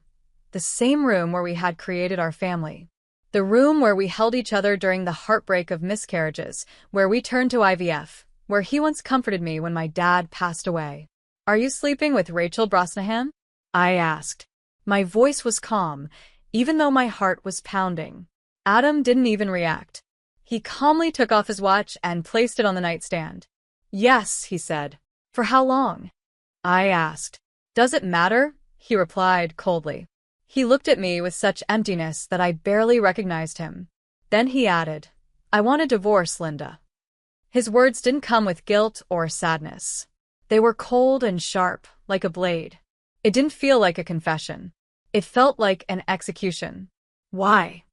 I whispered. I've outgrown this life. Outgrown us, he said, waving his hand around the bedroom like it was a prison cell. I've given 16 years to this marriage, to the kids. I'm 46 now. If I'm going to start fresh, it has to be now. Start fresh, I said, shocked. We built this life together, Adam. Everything you are, everything I am, we built it side by side. He gave a bitter laugh. I save lives every day. What do you do, Linda? Bake cookies for school fundraisers? Sort my socks? I built this life despite being weighed down by the boring parts of it. His words hit me like punches. I had given up my own teaching career, so he could chase his dream of becoming a doctor. I ran the house, raised our children, and stood by him through everything. I hosted dinner parties and helped him connect with hospital leaders to help his career grow. You'll be taken care of financially, he continued, like we were just closing a deal. The kids will be fine. They always adjust. That night, he slept in the guest room. I lay awake, thinking about everything from the past 16 years, questioning if any of it was ever real. The next morning, he left early for work. On the kitchen counter, he had left a business card for his lawyer. The perfect life I thought we had was just an illusion. The cracks had been there all along. I was just too loyal to see them. What I didn't know then was that the lipstick and the affair were only the beginning. Adam's betrayal was far worse than I could ever imagine. And soon, I would uncover truths that would make the cheating seem small in comparison. The day after he left his lawyer's card, I made an appointment with Helen Slater, the toughest divorce lawyer in APT automation. I needed to know my rights and prepare for the fight ahead. Helen's first advice was simple and firm. Start documenting everything, Linda, especially the money. That night, after putting the kids to bed and telling them, "Daddy's just working late," I opened our home safe. Inside the safe were 16 years worth of financial documents, tax returns, investment papers, and property records. As I started going through them, I noticed things that didn't add up. It was like pulling on a loose thread and watching everything come undone. There were regular withdrawals from our joint savings account, $6,000, $8,000, even $11,000 at a time, all going to something called Riverside Holdings. There was no explanation and no record showing where the money ended up. Over the last 3 years, nearly $251,000 had disappeared. The next morning, I called our bank. The account manager didn't want to give much away at first, but finally confirmed what I feared. Riverside Holdings was a company registered only in Adam's name. That's where the money trail ended. Is this normal in divorces? I asked Helen at our next meeting. I slid the bank statements across her desk. Hiding money? Sadly, yes, she said, adjusting her reading glasses. But this pattern looks planned, something he's been doing for a while. Then Helen mentioned a name, Dr. Thierry Henry. He came up in another case, she explained. He used to work with your husband at Santurce Medical Mall. Left 4 years ago under odd circumstances. Might be worth talking to him. I remember Dr. Henry faintly, quiet and serious, always looking a little out of place at hospital events. Then one day, he just disappeared from the medical world. When I asked Adam about it back then, he brushed it off. Just professional differences, he'd said. Nothing important. It took me 6 phone calls to find Dr. Henry. He now worked at a small family clinic about 41 miles outside the city. His receptionist was cautious, but when I mentioned Adam's name, she quickly put me through. Mrs. Thompson. His voice was low and heavy, making my stomach twist. I've been expecting this call for years. We met at a coffee shop halfway between our homes. He looked older than I remembered, more wrinkles, gray hair, tired eyes. He ordered a plain black coffee and gave me a serious look, like a doctor examining a patient. I always knew this day would come, he said softly. I just didn't know who would break first, me, with my conscience, or Adam with his pride. Then, in the next hour, he told me something that destroyed what was left of my belief in Adam. The fertility clinic at Ashford had a serious problem, he began in a whisper. Some couples were having failed IVF treatments even though everything seemed perfect. He noticed strange differences in lab records. What was written down didn't match what had actually been done. My hands were shaking as I held my untouched coffee. We had gone through 3 rounds of IVF to have the twins. 2 more rounds for Jessica. Every time it failed, it crushed us. Every success felt like a miracle. I started looking into it quietly, Dr. Henry continued. The clinic director, Dr. Patrick, was changing test results, switching samples, and faking success rates to keep the clinic's reputation and funding strong. When I confronted him, he admitted something worse. Adam knew. Not just knew. He was part of it. I stared at him, frozen. That's not possible, I whispered. Adam wanted kids. We both did. Dr. Henry quietly slid a small USB drive across the table. These are hospital files, he said. Lab reports. Documents with Adam's signature. He approved changes to procedures. It's his way of saying he was involved in switching samples, including yours. My voice shook. Why would he do that? At first, it was about his career, Dr. Henry explained. Dr. Patrick was on the board that later made Adam chief of surgery. But in your case, he paused. Adam has a genetic heart condition, hypertrophic cardiomyopathy. It's mild for him, but there's a 60% chance it could be passed to his kids. A surgeon like Adam, always thinking about his reputation, didn't want to risk having children with a condition that could make him look careless or weak. His words hit me like a huge wave crashing down. I grabbed the edge of the table to stop myself from falling apart. So, during our IVF treatments, he made sure his sperm was never actually used? I asked. Dr. Henry nodded. They used anonymous donors instead. Adam planned everything. He knew exactly what he was doing. I left the coffee shop with a USB drive feeling heavy in my bag, like it was on fire. Dr. Henry also gave me the name of a trusted, private company that did DNA testing. That night, after the kids went to bed, I collected samples. Hair from their brushes, saliva from their toothbrushes.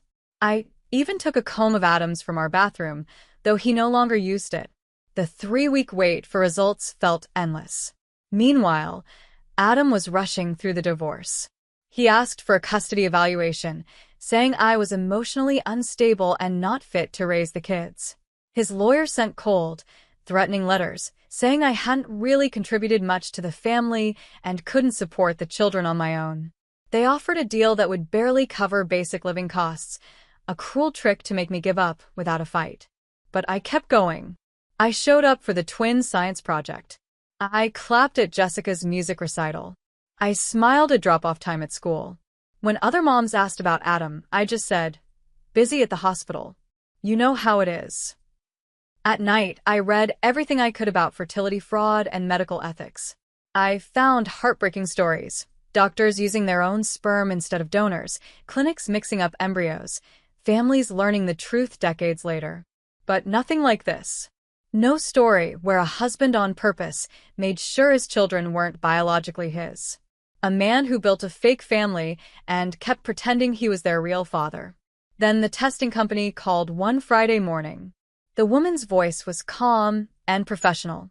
We have your results, Mrs. Thompson. Would you like me to email them or discuss them over the phone? Email, I whispered. I needed to see it with my own eyes. The words in the report were cold and technical, but they crushed me all the same. The alleged father is excluded as the biological father of the tested children. The probability of paternity is 0%. I printed 4 copies. One for my lawyer, one for the safe deposit box I'd opened in my name only, and one copy I slipped into a cream-colored envelope with a Santurce Medical Mall logo, something I had taken from Adam's home office. During those weeks, when I was pretending nothing had changed, my hands had stopped shaking. The heartbreak had turned into something colder and stronger. This wasn't just about an affair or missing money. It was a deep betrayal, one that started even before our children were born. Adam had taken away my right to choose. He had built a huge lie that shaped my whole life, my role as a mother, and even our children's very existence. All while acting like the perfect man, the loving husband, the caring father, the brilliant doctor saving lives. The truth changed everything. And now, I had the power to make sure it changed everything for him too. Holding those DNA results, my sadness turned into a sharp, clear goal. Adam had lived a lie for 16 years. Now, I was going to take it all apart, one step at a time. I started by contacting other families who had also gone through IVF at Ashford while Adam was involved.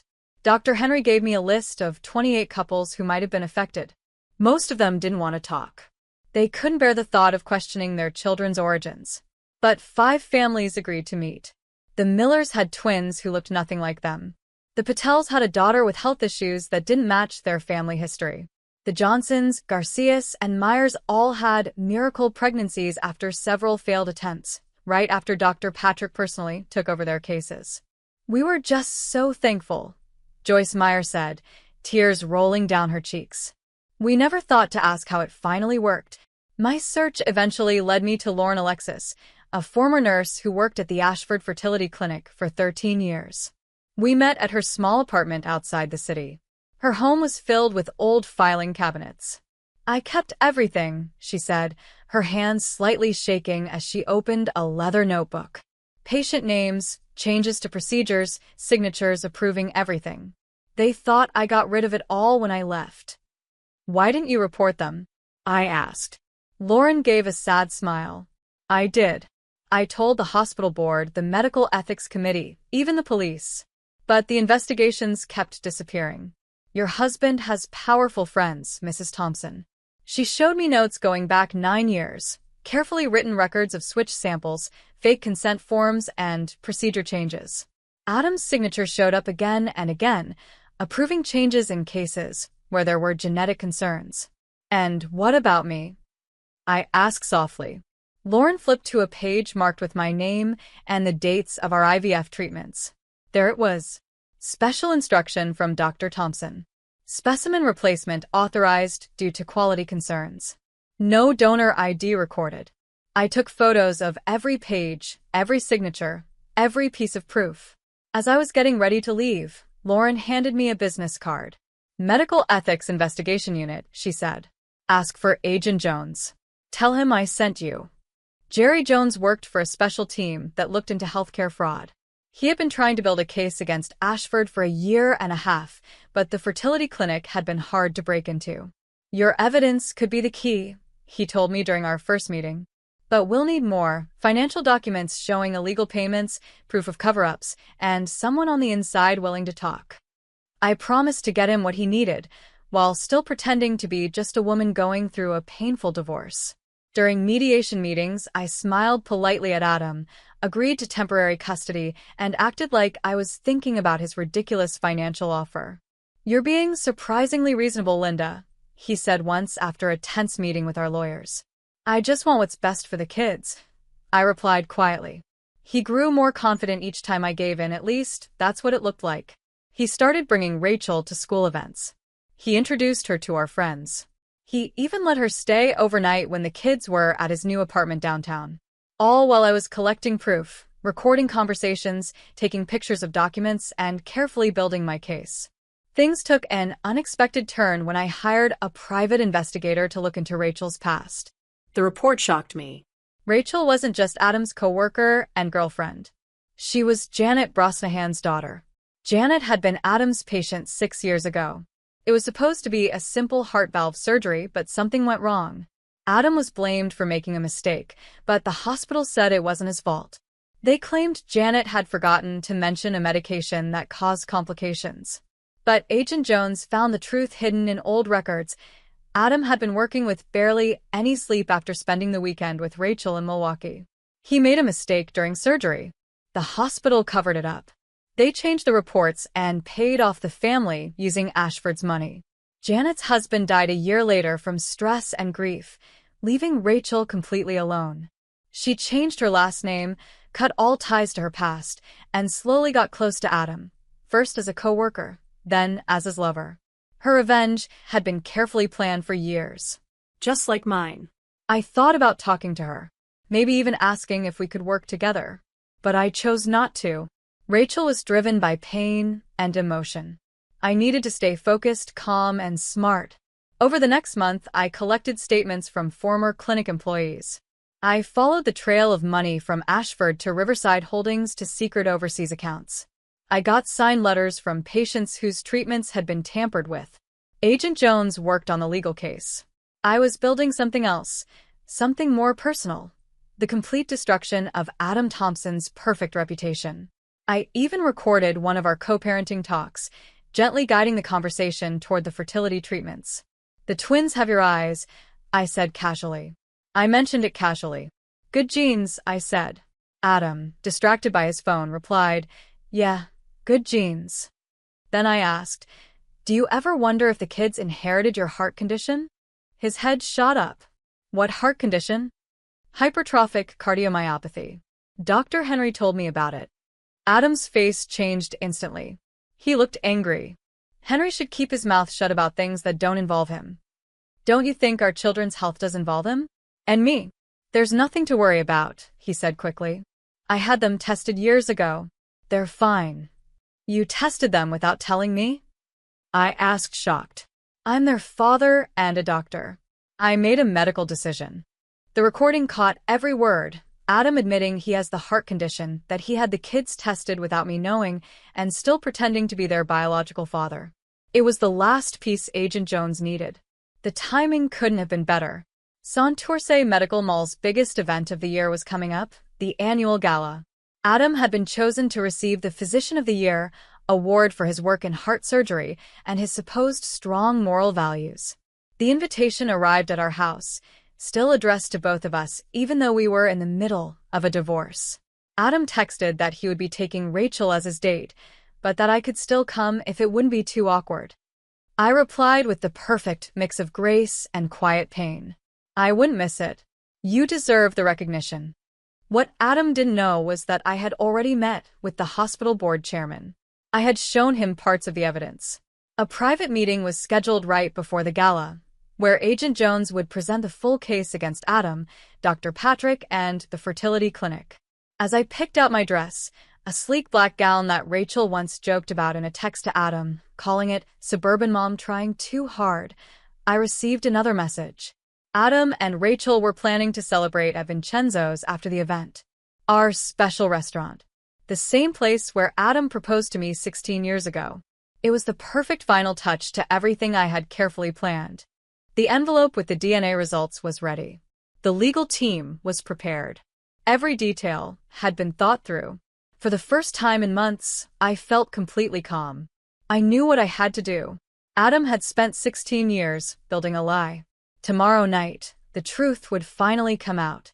The night of the Ashford Gala arrived with perfect dramatic timing. Storm clouds filled the sky, but the rain held off. The air was heavy with tension. I walked into the hotel ballroom alone, wearing the black dress Adam once said made me look like I was trying too hard. My hair was pinned up. The diamond earrings, once a gift from a husband who didn't exist anymore, caught the light as I entered. I walked through the crowd of top doctors and hospital staff. I spotted Adam right away near the stage, confidently talking with people, his arm wrapped tightly around Rachel's waist. She was wearing bright red, the exact shade of lipstick that had started this chain of discoveries. Board members gathered around them, laughing at Adam's jokes and complimenting Rachel. They looked like the perfect couple. Everything about them screamed success. What they didn't know was that just 40 minutes earlier, a secret board meeting had ended. I had watched from a small side room as Agent Jones showed all the evidence, bank records, statements from former patients, and Lauren Alexis's careful notes. The board's faces changed slowly from doubt to shock, then to serious concern. The hospital's legal team had already called the district attorney. But Adam didn't know any of this. As he smiled and accepted praise for the award he was about to receive, he had no idea that police officers were waiting by every exit. He didn't know that the life he had built on lies was about to fall apart. I moved through the room quietly, nodding and chatting with the other wives, women who had always seen me as just Adam's quiet, supportive wife. "So brave of you to be here tonight," whispered Cheryl Hines, the wife of the chief of surgery. Her voice was kind, but her eyes kept glancing toward Adam and Rachel. "I wouldn't miss watching Adam get the recognition he deserves," I said with a polite smile, one that made her shift uncomfortably. The awards ceremony went ahead as planned. The hospital board chair, Dr. Madison Slater, had decided it would be more powerful to expose Adam in public rather than have him arrested quietly. Adam walked up to the stage to loud applause, holding the crystal trophy like a true professional. "Medicine isn't just about science," he said into the microphone. "It's about trust between a doctor and a patient. Ethics must guide every decision, every step, every moment in the operating room." I watched Rachel as he spoke. There was a slight stiffness in her shoulders. She looked proud, but I could tell it was an act. Just like the one I had played for 16 years, but for a very different reason. At one point, our eyes met from across the room. For a second, we understood each other. We were two women who truly knew the real Adam Thompson. After the ceremony, Adam and Rachel headed to Vincenzo's, just like they had planned. 30 minutes later, I followed, holding the cream-colored envelope tightly in my purse. The restaurant looked exactly the same. White tablecloths, warm lighting, and soft Italian music playing in the background. The maitre d' smiled the moment he saw me. "Mrs. Thompson, What a lovely surprise. Your husband said you might be joining them. Either Adam was overly confident or hoping to embarrass me in public. Either way, it worked perfectly with my plan. They were sitting at our favorite table by the window. Adam had already ordered a bottle of 1980 Bordeaux, the same wine we drank on our anniversary 6 years ago. That one bottle cost more than a month's worth of groceries for our kids. Adam saw me first. His face shifted from surprise to a smug grin. It was obvious Adam thought I had come to beg or make a scene. Rachel looked at me with that fake kind of polite concern, her perfect face calm and controlled. "Linda," Adam said in that familiar, smug voice he'd mastered. "This is unexpected." "Is it?" I replied calmly as I walked up to their table. "You told the maitre d' I might join you." "That was just a courtesy," he said. "I didn't think you'd actually show up." Rachel shifted in her seat, clearly uncomfortable. "Maybe I should give you two a moment." "Please stay," I said, looking her straight in the eye. "You've earned your place at this table, Rachel.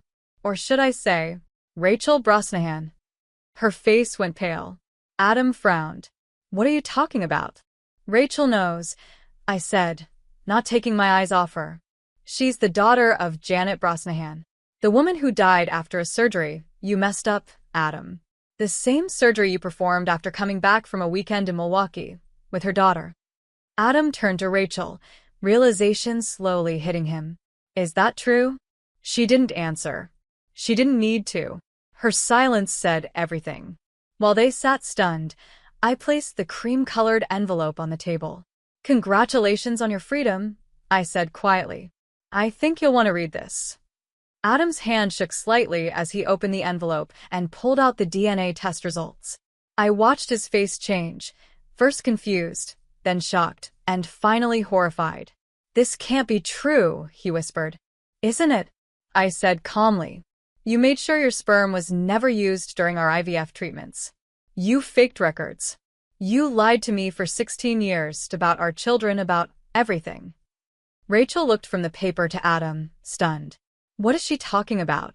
"Nothing," Adam snapped, trying to act in control again. "Linda's making up stories because she can't handle the divorce." "Then I'm sure you won't mind explaining this to the hospital board," I said, turning slightly toward the restaurant entrance, where Dr. Slater and several board members stood beside Agent Jones. "Or to the district attorney. Or to our kids." Adam's face twisted with rage. "You vindictive. Choose your next words carefully." Agent Jones cut in, stepping forward. "Dr. Adam Thompson," he said clearly, "you're under arrest for medical fraud, financial crimes, and violations under the Medical Practice Act." The restaurant went completely silent as Jones read him his rights. Rachel sat frozen in place, her own plans for revenge overshadowed by something much bigger than she had ever imagined. "You planned all this," Adam hissed at me as the officer put handcuffs on him. "All those months pretending to be the sad, helpless ex-wife. You had 16 years to live your lie, Adam," I said quietly. "I only needed 4 months to bring it down." As they led him away, Rachel stayed at the table, staring into her half-finished glass of wine. "I didn't know about the kids," she said softly. "I believe you," I said. "Your mother deserved justice, too." In the weeks that followed, the story spread everywhere from medical journals to national news. Adam was charged with several serious crimes. His medical license was taken away while he waited for trial. The fertility clinic was shut down for a full investigation. Dozens of families came forward, looking for answers about their children's biological backgrounds. The financial fallout was quick and massive. All of Adam's hidden accounts were frozen. The court brought in a financial expert who tracked every dollar he had secretly moved. A trust was set up using that money to secure our children's future. After Adam's first court appearance, Dr. Henry came to speak with me. "Ashford is starting an ethics review committee for their fertility services once they reopen," he said. "They've asked me to lead it." "Congratulations," I said, truly meaning it. "Actually, I suggested we lead it together," he added. "Your voice would bring an important perspective." The offer surprised me. For 16 years, I had only been seen as Linda Thompson, the surgeon's loyal wife. My identity had been buried under Adam's career, his plans, his image. Now, I was being invited to step forward as myself. 7 months after the gala, I sat across from Rachel at a different restaurant. Somehow, during the legal battles, we had formed an unexpected connection. Two women fooled and used by the same man, but for different reasons. "Do you regret it?" she asked me. "Telling everyone the truth?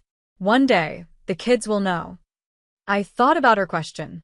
"They'll find out that how they came into the world isn't what we believed," I said. "But that doesn't change who they are, or how much I love them. Yes, their lives began with lies, but I chose the truth. Even if it hurts, it's better than pretending." That night, I watched my children sleep peacefully in the home we were able to keep, despite Adam trying to make us leave. And what I felt wasn't revenge or pride. It was freedom. The image of a perfect family had fallen apart, but what was left was something real. I was no longer trapped in someone else's carefully built lie. For the first time in 16 years, I was writing my own story, messy, imperfect, and completely mine. I never imagined I'd be living in this house alone at the age of 63. Every evening, as I walk up the stairs and run my hand along the smooth wooden railing, memories come rushing back. I think about all the family members before me who did the same thing. This house on 13 Maple Street has been in my family for more than 100 years, and I've lived here for most of my life. My name is Emily Blunt. 23 years ago, my husband John left me for his 27-year-old secretary. At that time, our son Ryan was only 13. I still remember the day John told me he was leaving like it happened just yesterday. We were in the kitchen. He didn't look me in the eyes and kept playing with his wedding ring. "I'm sorry, Emily. I never wanted this to happen," he said softly. I just stood there, holding the kitchen counter so tightly that my knuckles turned white. "Does she make you happy, John?" I asked, trying not to cry. He nodded but still didn't look at me. "I'll make sure Ryan is taken care of. I'll pay good alimony," he promised. To be fair, he did keep his word. Every month, he sent money without missing a single payment. I didn't spend that money on myself. I saved every bit of it for Ryan's college education. To pay for our daily needs, I worked extra hours at the marketing company. Thankfully, we didn't have to worry about the house. It was paid off, thanks to my grandmother. It was her last gift to me. This house has been my rock through everything. Once, a movie crew even used it to film a story set during the Civil War. They said the house looked perfect for that time period. The producer even offered me a huge amount of money to buy it, but I couldn't let it go. This house isn't just made of bricks and wood. It holds my family's memories. It's part of who I am. After John left, I focused on my job and raising Ryan. Dating didn't feel right anymore. Some of my coworkers tried to fix me up with people, but I always said no. "I'm married to my career," I would joke. But deep down, I just didn't believe in love anymore. Ryan became my whole world. I made sure Ryan always had what he needed: love, support, and guidance. We had our daily routines, breakfast together every morning, doing homework at the kitchen table, and watching movies on Thursday nights. He worked hard, finished school with good grades, and got into a good college, all thanks to the money his father sent. Last year, Ryan brought a girl named Ashley home from work. I tried to be kind and friendly. She seemed nice, always smiling, saying nice things about the house, and asking about the family photos. But something didn't feel right. Maybe it was the way her smile didn't reach her eyes, or how she would quickly change the topic when work was mentioned. Still, I told myself I was just being too protective. One evening, while we were having dinner, Ryan said, "Mom, we're getting married." I forced a smile and gave them both a hug, even though I had a strange feeling deep inside. "I'm so happy for you both," I said. And I meant it, or at least I wanted to believe I did. The wedding was small but beautiful. I sat in the front row, watching my son promise his life to a woman I hardly knew. John came too, with his new wife and their teenage twins. We nodded politely at each other but didn't talk. In the beginning, everything seemed okay. Ryan and Ashley moved into an apartment across town. They both worked at the same tech company. Sometimes I invited them over for dinner. Ashley would look around the house like she was examining everything closely, and something about that made me uneasy. But I never expected how quickly things would change, or how my quiet life was about to turn upside down. One day while I was at work, I got a phone call from Ryan. His voice was shaking, and I could tell he had been crying. "Mom, they're letting go half the staff," he said. "Ashley and I are both losing our jobs." My heart dropped. I knew how tough it was to be laid off. I'd seen it happen to many people during my years working in marketing. "Take a deep breath, honey," I said. "Tell me what you need." "We won't be able to pay rent next month," he said softly. "Our savings are almost gone." I quickly checked my bank account and sent them enough money to cover 4 months of rent. It wasn't a small amount, but I had some money saved up, and he's my son. "This should help you both until you find new jobs," I told him. The next few weeks were full of ups and downs. Ryan found a new job at a smaller company, but it paid much less than his last one. Ashley, on the other hand, I didn't want to say anything, but it didn't look like she was really trying to find a job. When I visited, I often saw her scrolling through social media instead of looking at job ads. Then, just as the 4 months were almost over, I got another call from Ryan. "Mom, I really don't want to ask this, but is there any way we could stay with you for a while?" "Just until things get better," Ryan said. I looked around my big, quiet house, thinking about all the empty rooms. "Of course, honey. You know there's always space for you here," I replied. They showed up on a Thursday afternoon, their car packed full of boxes and bags. As I helped them carry things into Ryan's old room, I noticed Ashley's eyes moving all over the house, like she was studying every corner. Something about the way she looked at everything made me feel uneasy. "Emily," she said sweetly, her voice almost too sugary, "your bedroom is just beautiful. And that home office, it would be perfect for us while we look for new jobs. Maybe Ryan and I could use that room? It's bigger, and since you're here alone—" "I'm sorry, Ashley," I interrupted, staying calm but firm. "That's my space. I need my office for work, and sometimes I have to take calls late at night. Ryan's old room is a good size, and you can use the guest room across the hall for storage." Her smile faded, and she didn't say anything, but the look in her eyes made me uncomfortable. She pressed her lips together and turned away, dragging her suitcase upstairs harder than she needed to. Ryan gave me a soft smile. "Thanks for this, Mom. We really appreciate it." Life started to fall into a new rhythm, or at least I tried to believe it did. Every morning, I got up at 7 o'clock, made coffee, and went to work. Ryan left around the same time for his new job. But Ashley, she was still asleep when I left. At first, I didn't want to judge. I told myself, she's probably applying for jobs online. But as the days went by, I started noticing a pattern I couldn't ignore. Every evening when I came home, Ashley was in the same spot I'd left her that morning, sprawled out on my living room couch, holding her phone. Around her were empty snack wrappers, used coffee mugs, and dishes in the sink from her lunch. Crumbs covered the kitchen counter. "How was the job search today?" I'd ask, trying to sound cheerful. "Oh, nothing really fits my skills," she'd answer without even looking up from her phone. 3 weeks went by like this. My house, which I'd always kept clean and tidy, started to look messy. Dust gathered on the shelves, dishes stacked up in the sink, and laundry baskets were overflowing. After a really tiring day at work, I decided it was time to have a gentle talk. We were all sitting at the dinner table. I had cleaned the kitchen and cooked the meal myself. I took a deep breath and cleared my throat. "Ashley, sweetheart," I said softly, trying to keep my tone kind, "I was thinking, since you're home during the day, maybe you could help out a little around the house. Just until you find a job, of course." The look on her face changed right away. Her fork dropped onto her plate, and tears filled her eyes. "I knew it," she cried, turning to Ryan. "I knew she'd try to turn me into her maid. Just because I don't have a job right now doesn't mean I should be her servant." I was shocked and didn't know what to say. "Ashley, that's not what I meant. You've looked down on me since the first day," she shouted, now crying even more. "You think I'm not good enough for your precious son, or your perfect house. Ashley, please, I didn't mean it like that." But she had already pushed her chair back and ran from the table in a dramatic way. Ryan stood up too. His face was angry. "Mom, I can't believe you'd say something so hurtful to Ashley. She's going through a really hard time right now. After that night, things got worse. I kept doing all the cooking and cleaning.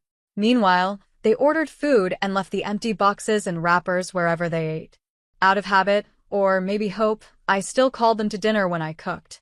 They would come down, eat quietly without saying anything, and then leave their dirty dishes on the table. The days felt longer and more tiring. The sound of the TV was always playing in the background, along with the soft tapping of Ashley's fingers on her phone. I started spending more time at the office, just to avoid being home so much. But it was always on my mind. Then one morning at our weekly meeting, the HR director mentioned they were hiring a new office manager. My ears perked up right away. "What's the starting salary?" I asked, trying to sound casual. $70,000 to start, she replied. "But there's room to grow. We usually promote from inside the company." Right away, I thought about Ashley. She had a business degree and had worked in office jobs before. This could be a great chance for her. During my lunch break, I started typing a message to tell her about the job. But then I deleted it. This was something I needed to say in person. I left work early that day, feeling hopeful for the first time in a while. Maybe this would fix everything. When I got home, Ashley was in her usual spot on the couch, staring at her phone. An open bag of chips sat on the coffee table, with crumbs scattered everywhere. "Ashley," I said, trying to sound cheerful and positive. "I have some good news," I said. "There's a job opening at my company for an office manager. It's a beginner-level position, but there's a chance to move up. The pay is decent, and I could even drive you to work. We could go together." Ashley jumped up from the couch, and the chip bag flew to the floor. "Are you serious right now?" she shouted. "An office manager? Do you even know what I'm qualified for?" I just thought. "You thought what? That I'd be happy getting coffee for people and organizing paper clips?"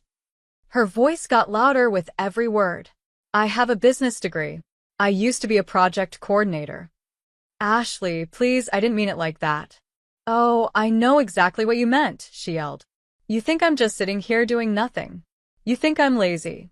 You hate that I'm not working, so now you're trying to force me into some low-level job." Just then, Ryan walked through the front door. Terrible timing. "What's going on?" he asked, looking at both of us. Ashley ran to him, tears rolling down her cheeks. "Your mom insulted me again. She called me a freeloader and tried to make me take some cheap office job."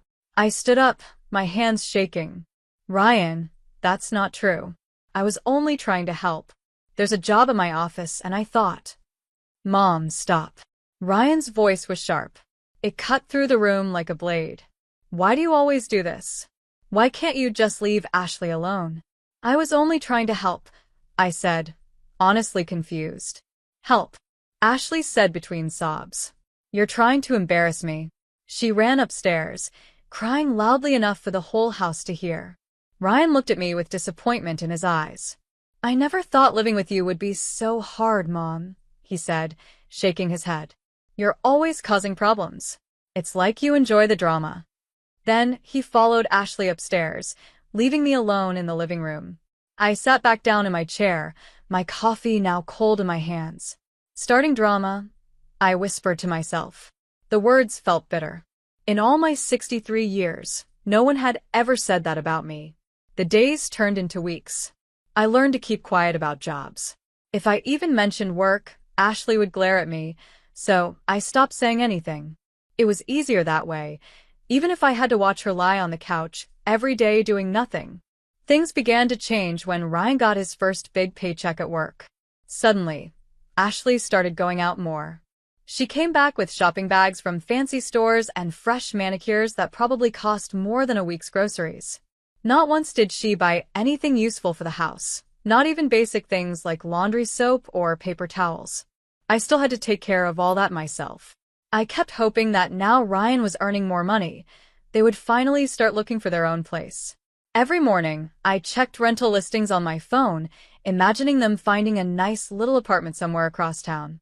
But they didn't seem interested in moving out. In fact, they looked completely happy staying here and getting more and more comfortable in my house. One evening, I came home from work and found Ashley happily talking on the phone in the living room. "Oh my God, yes. The house is just perfect for a party," she said. "You should see the vintage chandelier in the dining room. It's going to look amazing in the photos." I set my briefcase down, already feeling uneasy. What party? I thought. She hung up and turned to Ryan, who had just come in through the front door. "Babe, we should totally have our anniversary party here. Can you believe it's almost been 3 years?" I looked at her and asked, "Where exactly are you planning to have this party?" She smiled and waved her hands around the living room. "Here, of course. This house is beautiful, Emily. All our friends are going to love it. I'm thinking we can set up the bar in the entryway and maybe move some furniture in here to make room for dancing." I tried to stay calm. "Shouldn't you have asked me first?" But Ashley was already busy scrolling through her phone. "We should invite the Hendersons and maybe that new couple from your office, Ryan. Oh, and we have to call the same catering company we used for New Year's." I looked at Ryan, hoping he'd say something. But instead, he just nodded and smiled, clearly liking Ashley's ideas. Later that evening, I pulled Ryan aside in the kitchen. "Mom, I know what you're going to say," he said quickly. "But this would mean a lot to Ashley. She's been feeling low lately, and this party would really cheer her up. Ryan, this is my house. You can't just decide to throw a party here without asking me." "Please, Mom," he said, giving me that same look he used to when he wanted a second piece of cake as a kid. "I promise we'll handle everything. I'll even hire a cleaning service after the party. You won't have to do a thing." I looked at my son, the same boy I once raised with so much love and care, and I felt my strength slipping. "Fine," I said with a sigh, already knowing I was going to regret it. "But I want everything back exactly the way it was afterward." "Thanks, Mom. You're the best," he said, hugging me quickly before running upstairs to share the good news with Ashley. The week before the party was completely chaotic, and I wasn't part of any of it.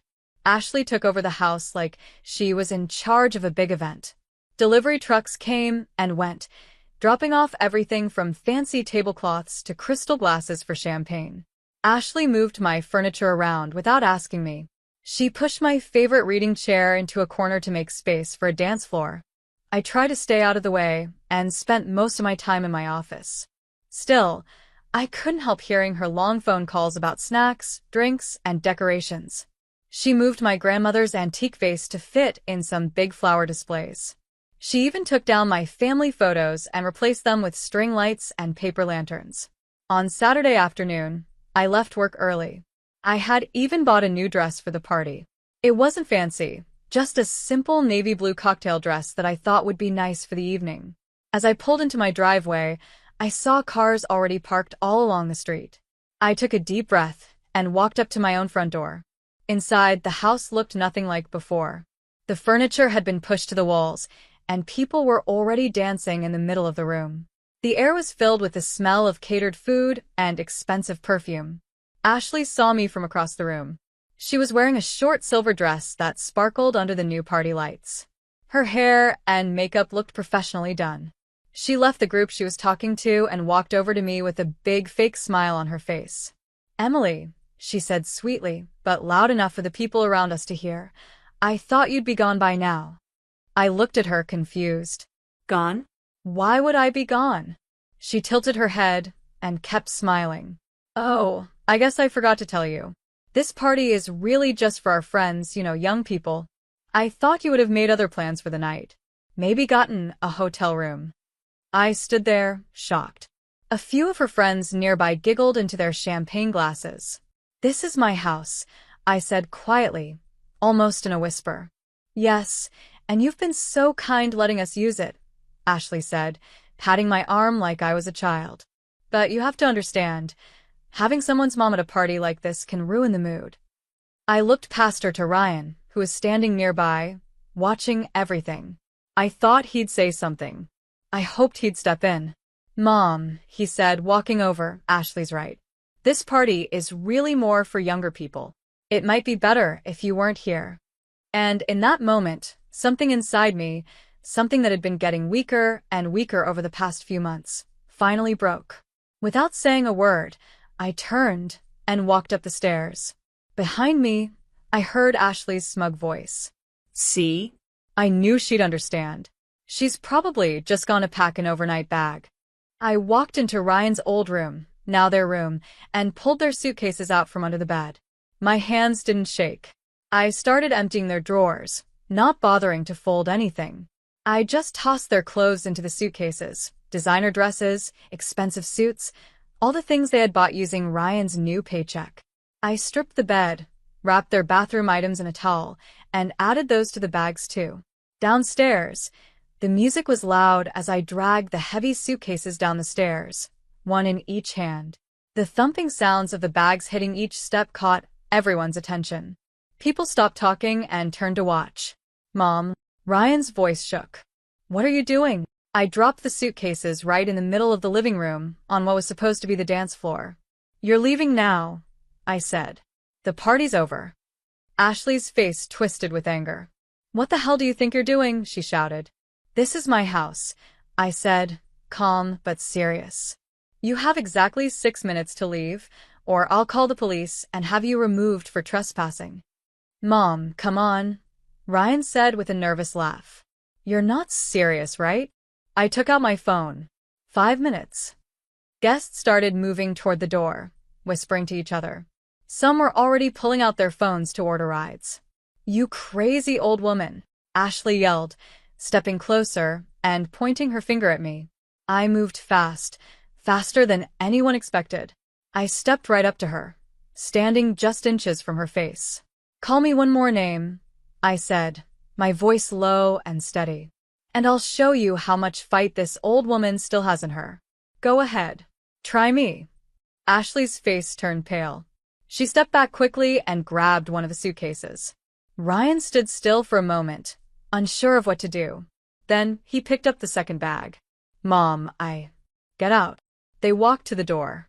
Ashley kept muttering angry words under her breath. Ryan looked back once, but I had already turned away. I was busy pulling down the cheap decorations they had put up on my walls. After they left, I looked around at what was left of the party. There were tables full of untouched food, half-filled glasses of champagne, and trash everywhere. Thankfully, my grandmother's vase was still safe. I started boxing up the leftover food. The local homeless shelter was still open, so at least the food would go to someone who needed it. The weeks after the party were quiet, almost too quiet. But after months of stress and noise, the silence felt like a gift. I slowly put everything back where it belonged. My reading chair returned to its place by the window. My family photos went back up on the walls. My grandmother's vase became the centerpiece of the dining table again. In small towns, news travels fast. One morning, over coffee, my friend Kimberly, who works in real estate, told me Ryan and Ashley had rented a one-bedroom apartment in the new complex across town. Funny thing, she said. Helen from the leasing office is an old friend. She told me they almost didn't pass the credit check. But Ryan's new salary just barely got them approved. I sipped my coffee and stayed quiet. Over time, more stories about Ryan and Ashley started to reach me. Carol, whose niece lives in the same apartment building, told me the property manager had already given them 2 warnings about the mess in their place during routine checks. The place is a disaster, Carol said, shaking her head. Trash piling up, dishes in the sink for days. Sound familiar? I just nodded, thinking back to how my kitchen used to look when they were living here. Then I heard about the arguments. They weren't quiet about it. Neighbors said they could hear Ashley shouting through the walls, yelling about Ryan's low salary, how she hated living in a dump, and how none of her friends lived like this. Ryan would shout back, complaining that she refused to get a job, cook, clean, or do anything to help. I heard she even throws things sometimes, my friend Rachel whispered during our weekly lunch. Someone said they saw Ryan sleeping in his car one night last week. Every news story made my heart ache a little more, but not for Ashley. I was done feeling sorry for her. But for Ryan, he was still my son no matter what had happened. Sometimes I pick up the phone and hover my finger over his number. But I never press it. I always put the phone down. This is something he has to go through himself. It's his journey, and his lesson to learn. The house feels different now. It's quiet and peaceful, yes, but it also feels like it's waiting, like the story isn't over yet. Some nights, I sit in my reading chair with a warm cup of tea and look at the photos on the wall. Ryan at his graduation, his first baseball game, the two of us at the beach when he was 10. I think about the little boy who used to run to me with scraped knees and broken toys, believing Mom could fix anything. But I can't fix this for him. He has to see the truth on his own. He needs to realize what he's become and remember the person I raised him to be. Until then, I'll be here in our family home, keeping his room ready, just in case. Not for Ashley. That chapter is closed. But for my son, when he's ready to come back, say sorry and rebuild. In the meantime, I'm focusing on myself. I joined a book club, started painting on weekends, and even adopted a cat from the local shelter. His name is Eric, and he's wonderful company. In the evenings, he curls up beside me, purring softly while I read. We don't need to talk to enjoy each other's presence. Life goes on, as it always does. And when Ryan is ready, he'll know where to find me.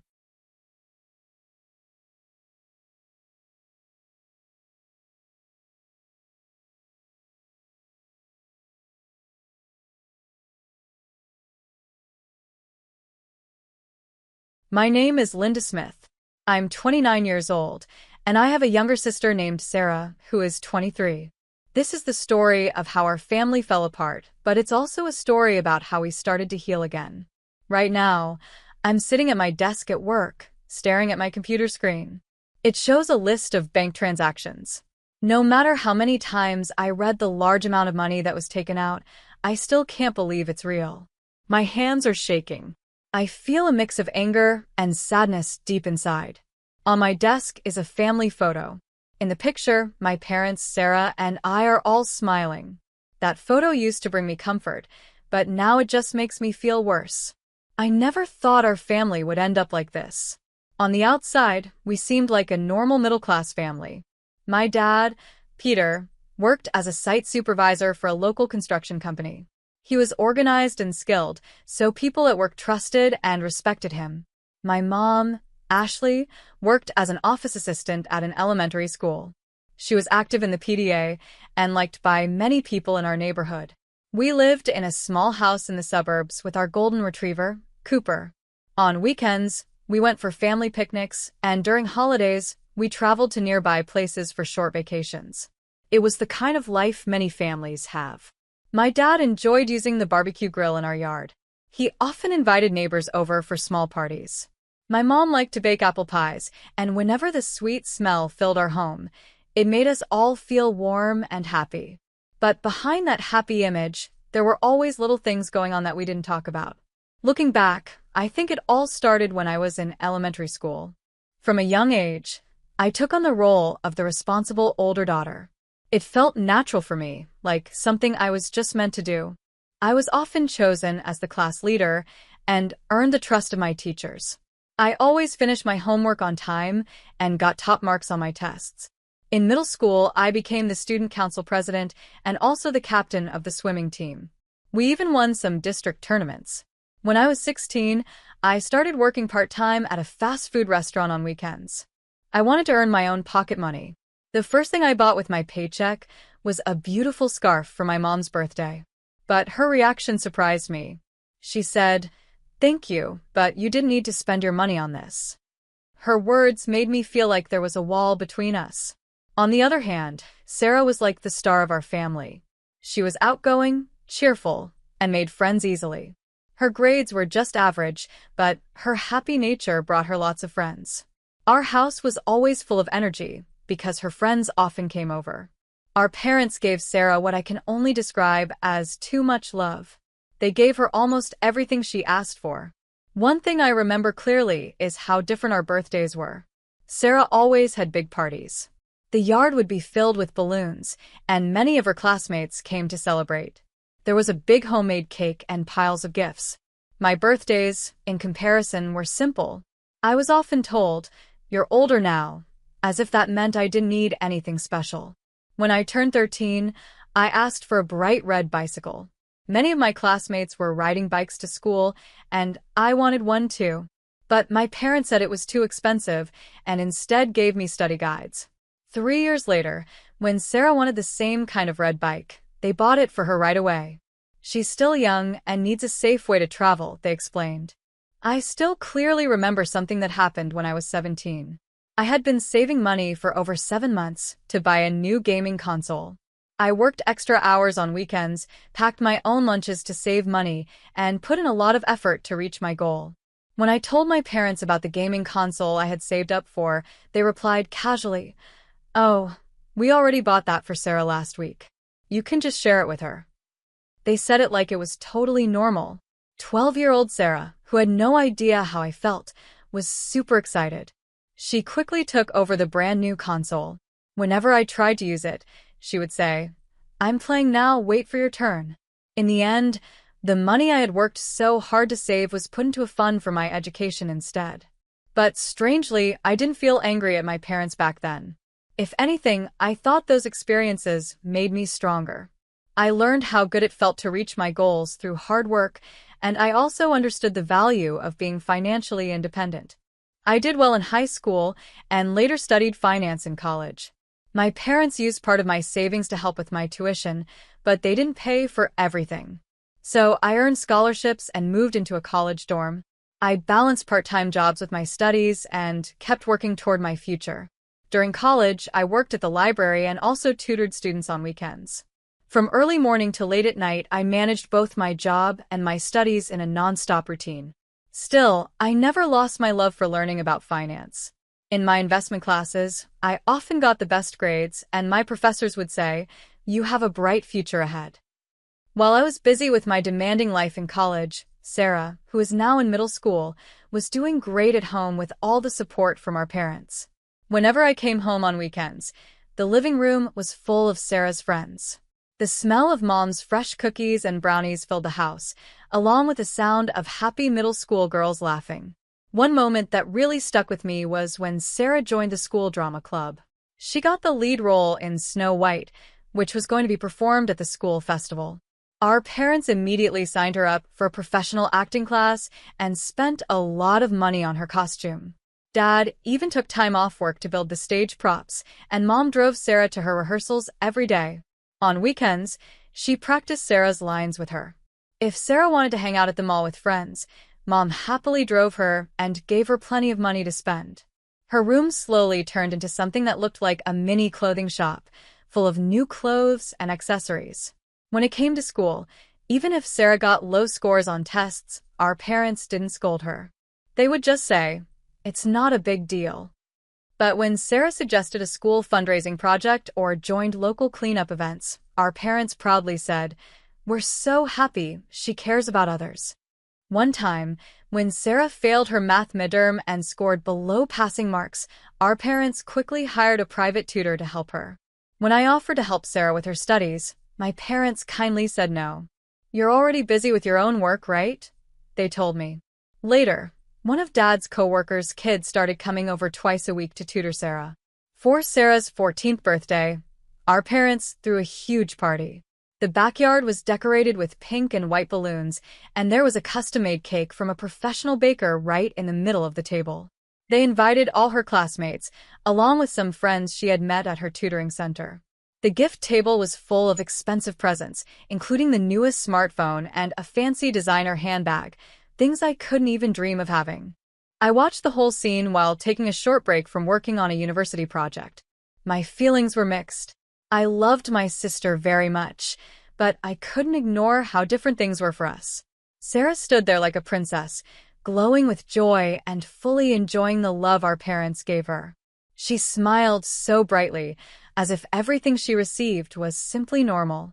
While I worked part-time at the library every weekend, Sarah was out watching movies with her friends or going shopping. When I saw her posts on social media, I would often think about how different my own middle school days were. It surprised me how two sisters, raised by the same parents, could have such completely different lives. After finishing college, I got a job as an analyst at a big investment bank. By the time I was 23, I was financially independent and living alone in a small apartment. Most days, I went to work at 8 o'clock in the morning and didn't come home until after 11 o'clock at night. but the good salary made it worth it. My job was to study new companies and write reports to help investors make smart choices. My bosses gave me high praise, and by my third year, they trusted me with big projects. Even on weekends, I went to training sessions and kept studying to earn special finance certificates. Meanwhile, Sarah had joined a local state university. She chose to study communications. Her college life looked like something out of a teen movie. She joined clubs, went to parties, and traveled to other countries during summer break, with our parents paying for everything. While I was building my own life from scratch, I tried my best to stay close with my family. I visited home once a month, ate meals with them, and listened to Sarah talk about her college life. Dad was still really into gardening, and Mom kept herself busy by helping out with local community work. On the outside, everything between us looked fine, but deep down, something didn't feel right. This quiet tension continued for years. Around that time, I started noticing a change in how my parents talked about my job. Before, they didn't seem very interested in my work. But suddenly, they began making comments I didn't expect. Whenever they asked about work, I shared updates honestly. I told them about my promotions and the awards I had received. But instead of being happy for me, they always replied with things like, "You're working so much, but when are you getting married?" At the same time, Sarah was having a tough time finding a job after college. Whenever she talked about how hard it was, Mom would comfort her with kind words like, "You're doing your best," or, "I know the perfect job is waiting for you." Looking back, I wonder if seeing Sarah struggle made my parents feel the need to bring me down a little. That spring, Sarah finally graduated from college and got a job at an event planning company. I was truly happy for her. To celebrate, I bought her the newest laptop she had wanted for a long time. It cost almost 4 months of my salary, but I wanted to give her something special to start her new life. Sarah was super excited and thankful for the gift. But my parents' reaction caught me off guard. They said, "You didn't need to buy something so expensive. Are you trying to show off?" Their words hurt me. I had given the gift from my heart, but they misunderstood my reason and made it sound negative. Then one day, I got a call from Mom. I was walking through the business district on a nice spring afternoon when I answered the phone. She sounded very excited. "Linda, I have wonderful news," she said cheerfully. "What happened?" I asked. "Sarah is engaged," she announced. I was shocked. I knew Sarah had a boyfriend, but I didn't know anything about them getting married. Mom went on to explain that the man worked at a local real estate company and that they had met through church. She was thrilled and said, "We've already prepared the perfect gift for her." "That's great," I replied politely. I didn't think much of it since it wasn't unusual for my parents to do something big for Sarah.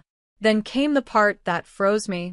"Yes," Mom continued, "we took $250,000 from your account using your debit card. It's for Sarah's wedding." When I heard those words, it felt like my whole world suddenly stopped. The warm spring air and the noise of the street around me faded away.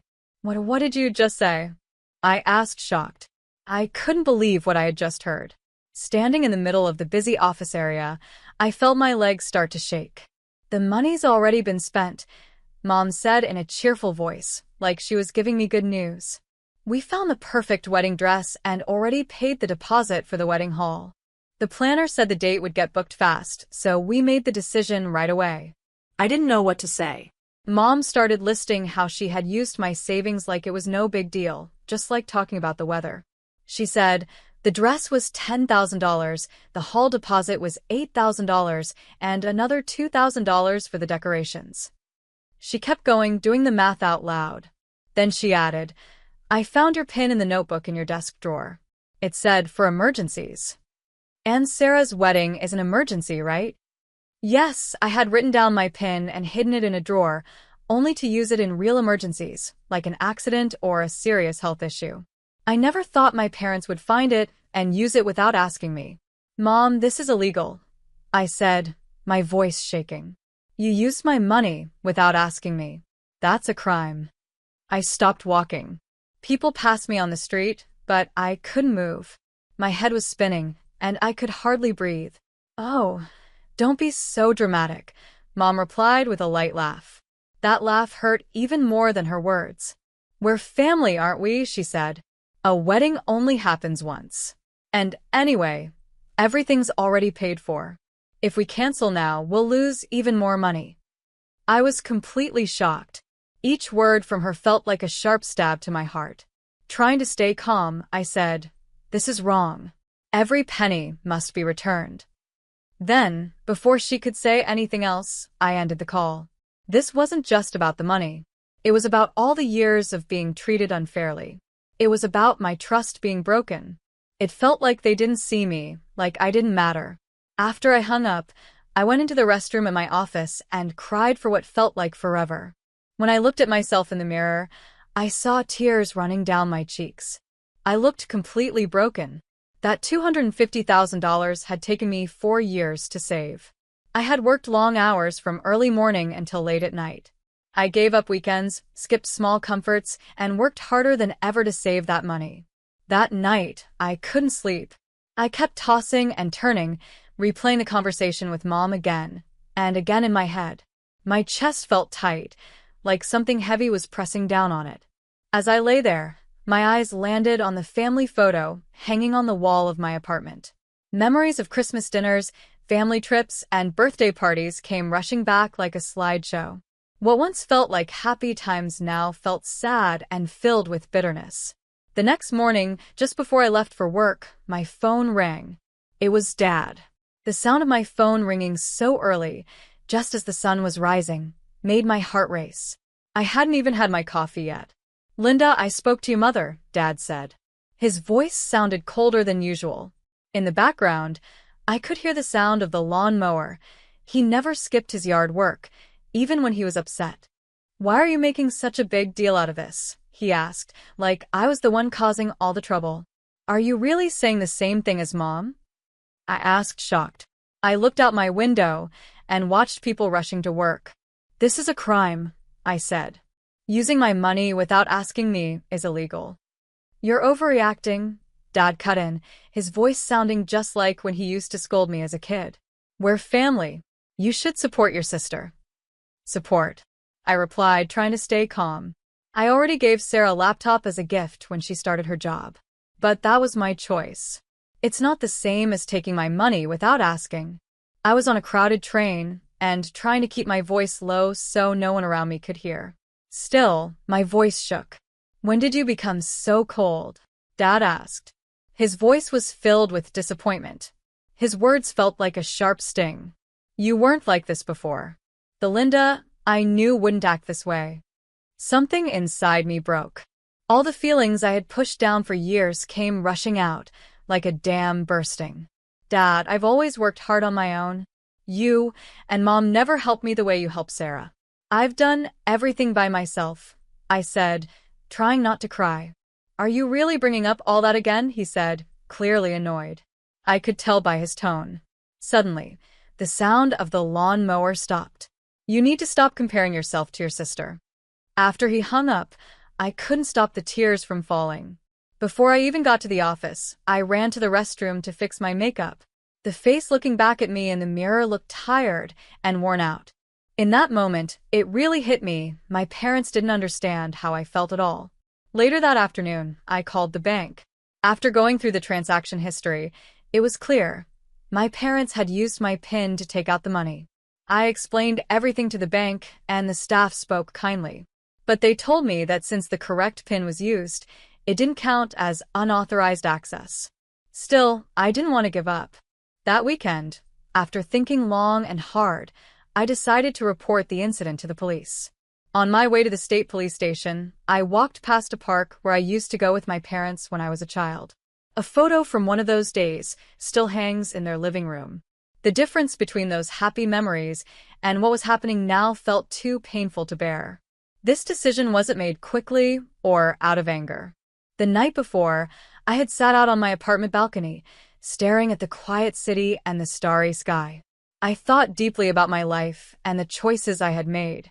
I realized this wasn't just about money, it was about self-respect. I wanted to be treated with fairness and dignity. As I got closer to the police station, I felt a wave of doubt. I paused at the steps, and my eyes landed on a cross on the church across the street. It looked like the same one at the church I used to go to with my parents when I was young. I stood there for a moment unsure. Then I took a deep breath and stepped forward. When I opened the heavy door, I found myself in a quiet reception area. A police officer in uniform looked at me kindly and asked, "What can I do for you?" Hearing those words gave me a small feeling of comfort. "I'd like to report that my family took money from my account without my permission," I said. My voice was shaking, but inside, I could feel a small strength growing. Inside the station, I explained everything to a young female officer. My hands were shaking from nervousness, but she listened carefully. Her face was serious, and she wrote down everything I said. She nodded from time to time and gave me a warm, understanding look. She told me, family-related money problems like this aren't rare. But that's exactly why it's important to take them seriously. Just because someone is family doesn't mean it's okay to break the law. The police treated my case seriously and said they would question my parents. As they wrote up the report, I sat on one of the hard chairs in the station, lost in thought. What would my parents say? How would Sarah react? What would happen to their reputation in the neighborhood? My mind filled with worry after worry. I got a call saying that a police car had arrived at my parents' house. Outside my window, the sun was going down, and the street lights were starting to turn on one by one. I imagined my parents in their living room, shocked to see a police officer at their door. Just thinking about it made my chest feel tight, but I reminded myself there was no going back now. After the police got involved, things moved quickly. My parents were questioned because they were suspected of fraud. The case ended up being handled in civil court. The court decided that my parents had to pay back the full $250,000 they had taken from my account without permission. They were very upset and fought back. "We don't have that kind of money. It's impossible to repay," they said, as if I was a cold-hearted daughter who didn't deserve their love. Dad, who was only a few years away from retiring, refused to take out any loans. Mom cried and said, "How could you do this to your own family?" But what really surprised me was how Sarah reacted. Even though she was busy getting ready for her wedding, she came to see me at my office. "Linda, I'm so sorry," she said, with tears in her eyes. "This all happened because of me." Sarah admitted that our parents were wrong and said she felt bad for being part of it without knowing. Her fiancé also understood the situation and said they would slowly help repay the money together. I was deeply touched by how honest and kind Sarah was. Even though I was still hurt by how unfairly I'd been treated for years, I knew that anger was meant for our parents, not for Sarah. "This isn't your fault, Sarah. It's about what Mom and Dad did," I told her. We hugged each other, talked about our feelings, and slowly started to rebuild the bond between us that had been broken for so long. But with my parents, things got worse. Even though they promised to pay the money back in monthly payments, they didn't keep their word. Instead, they began telling lies to relatives and neighbors, making me look like a heartless daughter and pretending to be the victims. In the end, I made a hard decision. I chose to cut ties with my parents. It wasn't easy, but I had to do it to protect my own peace and happiness. When I went back to their house to collect my things, Mom just stood quietly by the window on the second floor, watching me. Dad didn't say a word and acted like I wasn't there, staying busy with his yard work. The house, once full of warm memories, now felt cold and empty. It has now been 7 months since that day. On weekends, I often meet up with Sarah, and we've become much closer as sisters. She has helped explain things to our relatives and friends. Once they found out that our parents took my money without asking and didn't keep their promise to return it, many of them started to stay away from my parents. Right now, I'm going through legal steps to make sure the money is paid back. Once it's approved, actions like freezing their bank accounts will take place. At work, I've been promoted and given more important tasks. On my days off, I've started enjoying photography and have made some new friends through it. My relationship with my parents might never be fixed, but I believe I made the right decision. Sometimes, walking away from your own family is the first step toward a better life. I understand that now. When I walk near the neighborhood where I grew up, I still feel a little pain inside. But it's not the strong anger or deep sadness I used to feel. Now, it's more of a soft, quiet feeling, a small ache in my heart. We all have the right to choose our own path, even if it means saying goodbye to the people we once loved.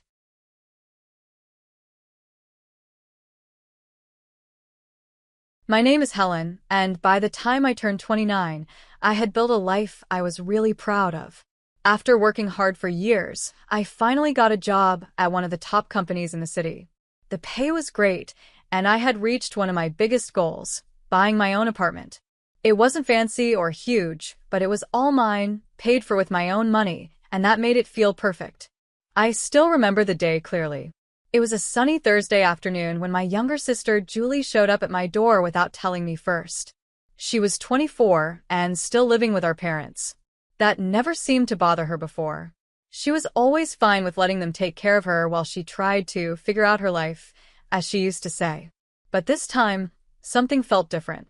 As soon as she walked in, I noticed how she looked around my apartment. Her eyes were moving fast, like she was really studying everything. She walked from room to room, touching things and checking out the space like she'd never seen it before, even though she had visited many times before. "Your place is so nice, Britt," she said, running her hand along my kitchen counter. "You're so lucky." I laughed a little and said, "Lucky? Julie, I worked really hard for this place. You know that." She turned to look at me, and I was surprised to see tears in her eyes. "I can't take it anymore," she said suddenly. "Living with Mom and Dad is driving me crazy. I feel like they're holding me back from becoming independent." I almost choked on my coffee. Coming from Julie, this was hard to believe. She never really seemed interested in being independent before. "Since when?" I asked, trying not to sound too doubtful. "Last time we talked, you seemed pretty happy with Mom doing your laundry and Dad paying your phone bill." "That's exactly the problem," she said as she pulled out her phone. "I was reading Dr. Henry's book about relationships between adult children and their parents. It says this is a classic case of codependency. If I don't break free from Mom and Dad now, I'll be stuck there forever, just wasting away," Julie said. I put down my coffee and looked at her seriously. "Julie, what are you really asking me?" She took a deep breath, and then she finally said what she really came for. "I need your help, Britt. I want to move out, but I don't have money for the first 4 months of rent. I promise I'll find a job right away and take care of myself, just like you." Maybe it was the way she said, "just like you," or maybe I was just tired of always worrying that she'd never grow up. Whatever the reason, I found myself saying, "Okay, I'll help you." She let out a loud squeal that probably echoed through the whole building. She threw her arms around me and almost knocked me over. "Thank you, thank you, thank you. You're the best sister ever, Britt. I promise you won't regret this." A week later, Julie came bursting into my apartment, waving her phone in the air like she had just won a prize. Britt. "I found the perfect places. You have to see these." I was making dinner, but she pulled me over to the couch and started showing me apartment listings. My eyes nearly popped out when I saw the first one. It was in Riverside Towers, one of the most expensive buildings in the city. "Look at this view," she said excitedly. "It even has a rooftop pool, gym, and a concierge." "Julie," I said slowly, "this place costs $3,000 a month." "But it includes parking," she said, quickly swiping to another listing. "Okay, this one is a bit cheaper, only $2,800, and look at the marble countertops." I put my hand over her phone. "Stop. These places are way too expensive." I grabbed my laptop and pulled up an apartment I had found earlier. "Here, this one makes more sense. It's a one-bedroom in a nice area. It's furnished, has basic appliances, and the rent is affordable." Julie wrinkled her nose as she looked at the pictures. "But it's so plain." "It's clean, safe, and just right for a first apartment," I said firmly. "Actually, this place is nicer than the first apartment I ever had. And it's close to a lot of stores and restaurants where you can apply for jobs." She dropped back onto my couch, clearly disappointed. "I guess." "Look," I said, trying to stay calm, "this is the kind of place that's perfect for starting out. Once you have a job and you're earning your own money, you can move somewhere nicer if you want." After what felt like an hour of trying to convince her, she finally agreed to check it out. The next day, we met with a realtor named Evelyn. She was cheerful and friendly as she showed us around the apartment. It was just like the ad had described, simple but nice, with good furniture and working appliances. Julie kept making annoyed faces when she thought I wasn't watching, but I ignored it. "We'll take it," I told Evelyn as I pulled out my checkbook. I wrote checks for the security deposit and the first 4 months of rent. Julie signed the lease, and as I watched her write her name, I felt both proud and nervous. This was really happening. Over the next few weeks, I kept calling Julie to ask how her job search was going. Her answers got more and more vague. During our last phone call, I finally ran out of patience. "Julie, I'm not going to keep paying your rent forever. You need to find a job." "Don't worry about it," she said quickly, and then hung up before I could even respond. I stared at my phone, feeling a knot in my stomach. I had a bad feeling that Julie's idea of being independent wasn't the same as mine. For months passed faster than I thought. I was busy with a big project at work when my phone buzzed. Julie's name popped up on the screen, and for a second, I hoped she had found a job. I couldn't have been more wrong. "Hey, Britt," she said casually, like she was just chatting about the weather. "Just a reminder, the rent is due on the 16th. You'll need to send money for the next 4 months. I almost dropped my coffee. "Julie," I said, trying to keep calm, "we had a deal. You were supposed to get a job and start paying your own rent. That was the whole point of this. You wanted to be independent, remember?" "Oh, come on," she cut me off. "I haven't found the right job yet, but I'm working on it. These things take time." "No, they don't," I snapped. "You've had 4 months to find anything. You said you wanted to be independent? Well, real independent people pay their own bills." She hung up so fast I could almost feel the anger through the phone. I sat back in my chair, my heart beating fast, but I felt proud for finally standing up for myself. That feeling didn't last long. Just 20 minutes later, my phone rang again. This time it was Mom. My stomach sank before I even picked up. "Helen Marie Thompson." Mom's voice came through like a storm. "How could you say no to your sister?" She called me in tears. "Mom, I already paid for 4 months of her rent," I said. The whole point was to help her learn to take care of herself. "Independent," she snapped. "She's your sister. Family helps family. That's what we do. You have a good job and a good income. You can afford to help her." "But Mom, do you want her to end up on the street? Is that what you want? To see your little sister homeless?" The guilt hit me hard.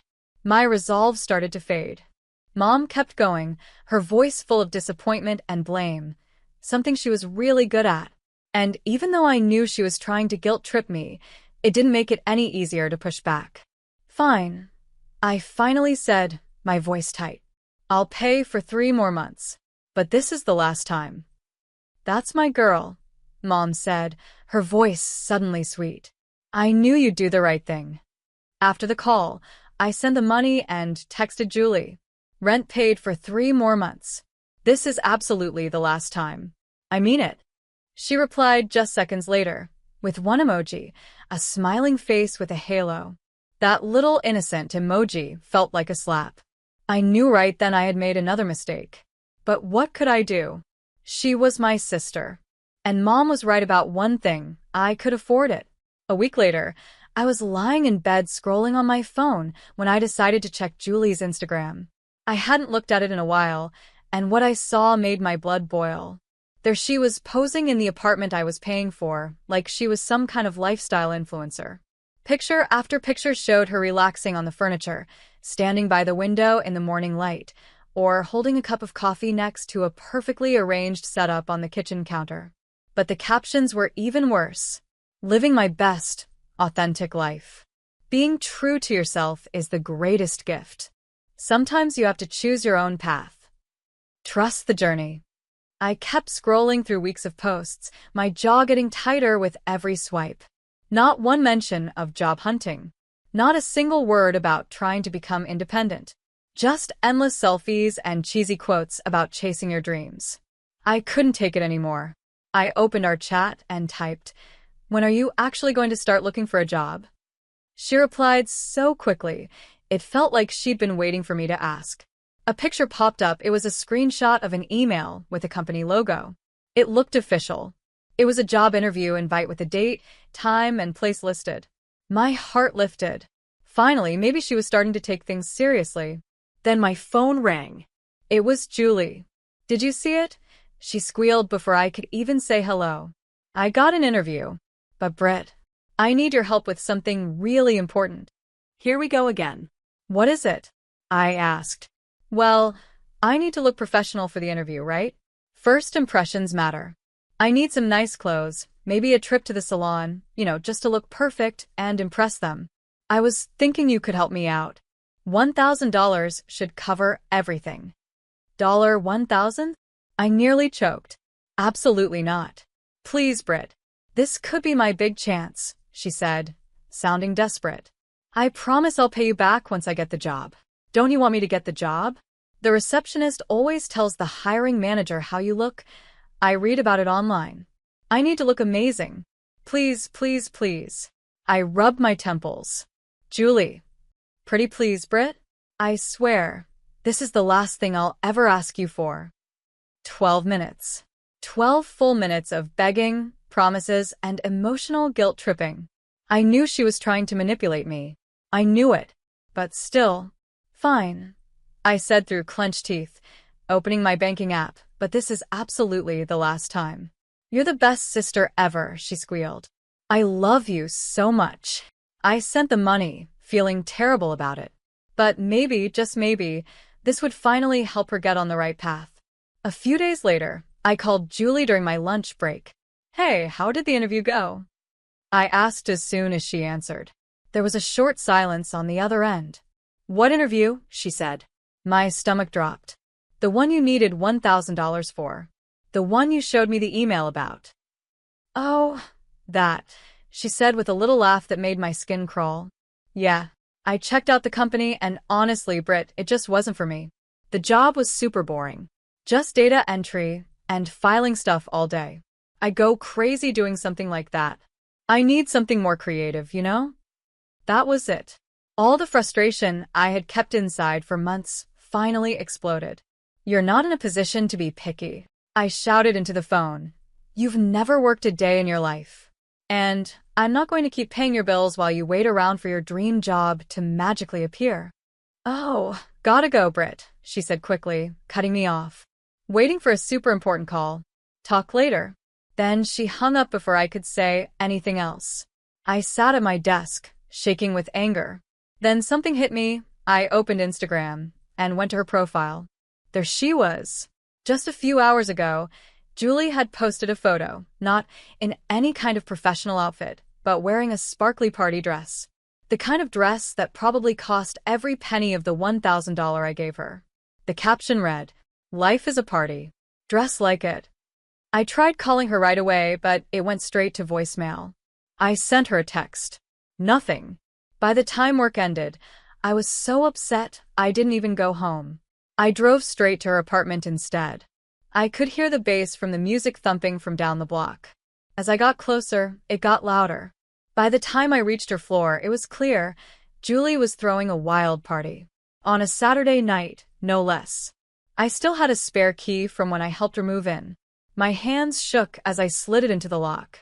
The door opened without a sound, but the music was so loud, no one noticed me come in. The sight inside looked like a college party. At least 30 people were packed into the tiny apartment. Drinks everywhere. Loud music. People dancing. And right in the middle of it all, there was Julie, wearing that same expensive dress I had paid for. Laughing, dancing, like she didn't have a single problem in the world. I was just about to walk in and confront her when suddenly, the music stopped. In the sudden silence, I heard Julie's voice loud and clear. "You guys want to know the best part?" she said, her words slightly slurred from drinking. "My sister, my rich, successful sister Helen. She pays for all of this." She waved her drink toward the apartment and nearly spilled it. I stood frozen as I listened. She kept going. "She actually gave me $1,000 for interview clothes," Julie said, making air quotes with her fingers. "Can you believe how dumb she is? I mean, look at this dress. Way better than some boring office outfit, right?" Everyone laughed. I recognized some of them, people I had met before, people who knew me. And get this, Julie said, clearly loving the attention. She actually thinks I'm gonna get a job. Like, why would I even need to work? When I have a sister who gives me money like a walking ATM, Julie said, taking another sip of her drink. All I have to do is cry a little about wanting to be independent, and she hands me cash. Everyone around her laughed and cheered. You're so lucky, one girl shouted. My sister would never do that. That's because your sister isn't a gullible fool, Julie replied with a smirk. I swear, Helen actually believes all that stuff I say about wanting to be responsible. Then someone in the crowd noticed me standing at the door. Their face turned pale, and they tugged on their friend's arm, pointing in my direction. Like a ripple, the realization spread through the room. One by one, the laughter stopped, replaced by awkward coughing and quiet whispers. Julie, still smiling from her big show, followed everyone's eyes until they landed on me. Her grin disappeared instantly. Her face turned white, and her drink slipped from her hand, crashing to the floor. I walked into the room, my heels tapping loudly on the wooden floor. It was so quiet, you could hear every step. I stopped right in the middle of the living room, where people had been dancing just moments before. My hands were shaking, but when I spoke, my voice was calm. So, this is what you really think of me? I said, staring straight at Julie. This is how you treat someone who's done nothing but help you? You lie to me, use me, take my money, and then joke about it in front of your friends? You think I'm stupid? The room was silent. A few guests started quietly picking up their things, trying to sneak out without being noticed. Then Julie's shocked expression changed. I saw something else in her face, something cold and familiar. I'd seen it before, but I hadn't understood what it meant until now. What are you going to do about it? She asked, her voice taking on that whiny tone she always used, but now it sounded smug, like she thought she had won. You'll keep helping me anyway. You know why? Because if you don't, I'll tell Mom and Dad. And we both know whose side they'll take. They always do. They'll make your life miserable until you give in and help your poor little sister again. I didn't say another word. I turned around and walked out, my head held high. Behind me, the music started up again, the bass thumping through the walls like nothing had happened. The next few weeks were quiet. Julie didn't call. And, surprisingly, neither did my parents. The silence should have felt peaceful, but instead, it felt like the quiet right before a storm. I knew it was only a matter of time before the trouble started again. After 4 months of silence, my phone pinged with a message from Julie. Rent's due for the next 4 months. I need money for food and clothes too. Send it ASAP. I couldn't believe it. After everything that had happened, she still saw me as her personal ATM. I replied with a short message. No. I'm not giving you any more money. Ever. Right away, my phone started ringing. Julie was calling again and again. I didn't answer. For the first time, I felt calm as I watched the calls come in and ignored them. Then Mom's name appeared on my screen. Helen, she said firmly when I picked up. We need to talk. Come to the house tomorrow after work. The next evening, I pulled into my parents' driveway, feeling sick to my stomach. I had a bad feeling. As soon as I walked in, I knew I had walked into a setup. Julie was sitting on the couch, no makeup, her hair pulled back, looking like she was going through something terrible. Mom and Dad were sitting on either side of her like guards. I barely had time to shut the door before Dad started yelling. How could you do this to your sister? He said. She's about to be kicked out because of you. Do you even care what you're putting her through? Then Mom jumped in. She's barely eating. She's so stressed out. I looked at Julie, who let out a loud sniff like she was crying. It was all for show. I could feel the anger building inside me. Are you serious? I said. I paid her rent for 7 months. I gave her money for clothes, food, everything. And what did she do? She threw parties, bought fancy dresses, and then made fun of me in front of her friends. Oh, please, Mom said, waving her hand. She was just joking around. You're being too sensitive. Joking? I couldn't believe what I was hearing. She called me a cash cow. She admitted to lying and using me for money. You're the older sister, Dad snapped. It's your job to help her. We raised you better than this. My job, I said, shocked. My job was to help her grow up, not to pay for her to sit around doing nothing. Julie sat quietly through the whole thing, a small, smug smile on her face. She really thought she had won. She thought she had me trapped. They all expected me to give in just like I always had. I looked at my family, my mom frowning in disappointment, my dad glaring, and Julie sitting there with that smug little smile. Something inside me snapped. No, I said, my voice calm but firm. I'm done. I'm not giving her another cent. She's an adult now. If she wants to live on her own, she needs to pay her own bills like the rest of us. I turned and headed for the door.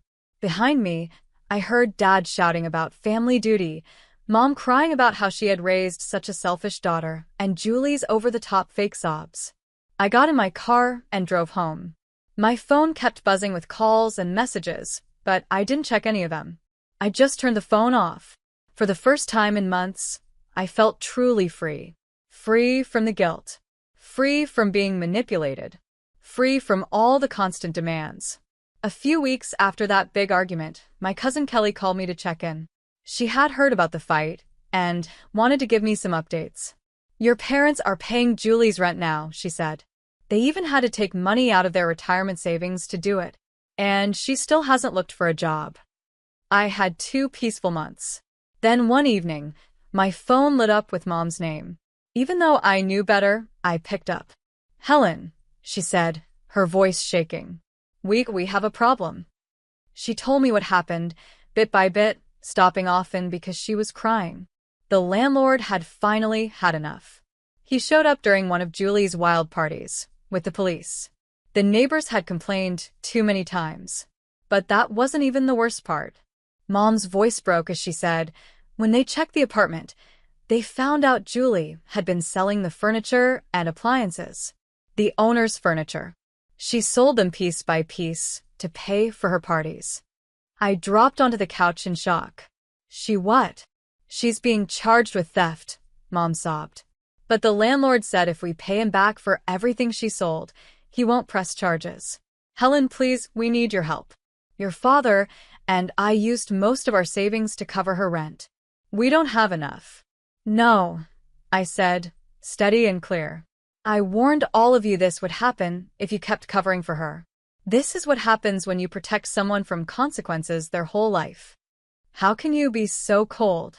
Mom shouted. Yes, she's made mistakes, but she's still your sister. Think about what this will do to her future. Think about what it will do to our family. I am thinking about her future, I said. And maybe this is what she needs, to finally face the results of her actions. Please, Helen, she begged one last time, her voice full of tears. If you've ever loved your sister, goodbye, Mom. I hung up the phone. A week later, Kelly called me again. Thought you'd want to know, she said. Your parents took out the rest of their retirement savings to pay off the apartment owner. They had to cover the cost of all the furniture Julie sold, plus pay a big fee to end the lease early. And Julie? I asked. She got kicked out, of course, Kelly said. She's back living with your parents. Still not working. Still posting on Instagram about living her truth or whatever. There was a pause. Your parents are telling everyone you turned your back on the family when they needed you most. That was 7 months ago. Julie still lives at home. She still doesn't have a job. And she still posts feel-good quotes online about surviving life storms.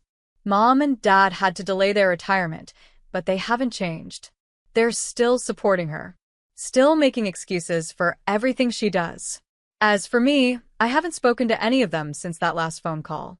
Sometimes I see photos from family holidays, ones I'm not invited to anymore. I hear from Kelly about the stories they tell, how I'm the cruel big sister who left them when things got hard. But here's the truth. Sometimes being seen as the bad guy just means you're the only one brave enough to stop the chaos. Sometimes real love means letting people deal with the results of their actions. And sometimes being family means saying no when everyone else keeps saying yes. I never thought I'd see my parents again after they left me when I was just 9 years old. That painful day is stuck in my mind forever. I remember them dropping me off at Grandma Betty's house with only a small backpack filled with some clothes. They promised they'd be back soon. "We just need some time to figure things out, Patricia," Mom had said, not really looking me in the eyes. "Be good for Grandma." But they never came back. The first few months were the hardest for me. Every day after school, I would sit by Grandma's front window, watching cars pass by. I kept hoping the next one would stop and my parents would come out of it. Every night, I would cry myself to sleep, wondering what I did wrong. I kept asking myself why I wasn't good enough for them. Why didn't they want to stay with me? But during that dark time, Grandma Betty was my light. She would hold me close and wipe away my tears, saying, "You're perfect just the way you are, my sweet girl. Some people just aren't ready to be parents, and that's not your fault. But I'm here, and I'll always be here." Grandma Betty wasn't just any grandmother. She was smart, kind, and later I found out she was also very rich. But you wouldn't guess that by looking at her. She lived in a small, cozy house. She drove an old Toyota and still worked as a high school principal, not because she needed money, but because she loved teaching and helping young people grow. The only signs that she was wealthy were the beautiful paintings on the walls and the way she talked about her investments while reading the newspaper. Under Grandma's care, I slowly started to grow and heal. She noticed my love for science and encouraged it. When I had trouble with math, she hired tutors to help me. She cheered me on with every little success I had. When I won first place at the state science fair at the age of 14, she threw a big party for me and invited all my friends. She hugged me tightly that night and said with a proud smile, "That's my girl. You're going to change the world someday." After that, life became easier. It was just Grandma and me, and we made the best of it. She never spoke badly about my parents, but she always made sure I knew that I was loved and cared for. Looking back, I still feel the pain of being left behind, but I also feel so lucky. Because even though my parents gave up on me, Grandma Betty never did. She gave me a home, a future, and most of all, love. I finally began to understand that my parents leaving me wasn't my fault. Grandma Betty would often say in her calm voice, "Sometimes people make choices they can't take back. But remember, those choices say more about them than they do about you." After hearing that many times, I slowly stopped thinking about my parents. I stopped waiting for them to come back. I stopped wondering why they left me behind. I had Grandma, and that was more than enough. She gave me all the love and care I needed. She was my whole world. Then came my 19th birthday. Grandma planned a beautiful party at her favorite restaurant. She invited all my friends and made the night feel really special. At the end of the evening, she handed me a small box. Inside was a lovely gold necklace with a tiny key pendant. "This is more than just a piece of jewelry, Patricia," she said with a small smile. "Keep it safe. One day, it will all make sense." At the time, I didn't understand what she meant. I had no idea that this would be our last celebration together. For months later, everything changed. Grandma Betty collapsed at school while she was working. By the time I got to the hospital, it was too late. The doctor said it was a heart attack and that she didn't suffer. But the pain I felt was overwhelming. It was like a storm had ripped through me, leaving only sadness and emptiness behind. Her funeral was just the way she would have wanted. The church was filled with her former students who stood up and shared stories of how Grandma had changed their lives. I sat alone in the front row, holding the key necklace tightly in my hand, trying to stay strong the way she had always taught me. That's when I saw them, my parents. They walked into the church as if they had every right to be there, like they hadn't left me behind 11 years ago. Mom had gray in her hair now, and Dad looked heavier, but I recognized them instantly. My heart froze and then began to beat wildly in my chest. They slowly walked toward me. Their faces showed what looked like sadness and worry. Mom reached for my hand and said gently, "Patricia, sweetheart." I pulled my hand back without thinking. Dad spoke next, his voice quiet. "We came as soon as we heard. We're so sorry about your grandmother." He paused and looked at me seriously. We know it's been a long time, but we're here now. You'll come home with us, of course. You're still a minor for a few more months, and we're your legal guardians." I stared at them, confused and angry. After all this time, they suddenly wanted to act like parents again? I couldn't believe what I was hearing. After 11 years of no calls, no visits, no letters, nothing, they suddenly wanted to act like a happy family again? "I'm not going anywhere with you," I said, my voice shaking with anger and pain. Grandma Betty was my real home. Mom's expression changed. Her voice became firm, just like I remembered from when I was little. "Don't be difficult, Patricia. We're your parents. You don't get to decide this." But then a deep voice cut in. "Actually, she does." We all turned to see a tall man in a sharp suit walking toward us. He held a leather briefcase and looked very serious. "I'm Kevin Bacon," he said, "Betty Evereye's attorney. We need to talk about your grandmother's will." The moment he said will, everything changed. My mom's eyes lit up like someone had just told her she'd won the lottery. My dad straightened his tie nervously and quickly added, "Of course. We're her only living family, after all." But Mr. Bacon didn't smile.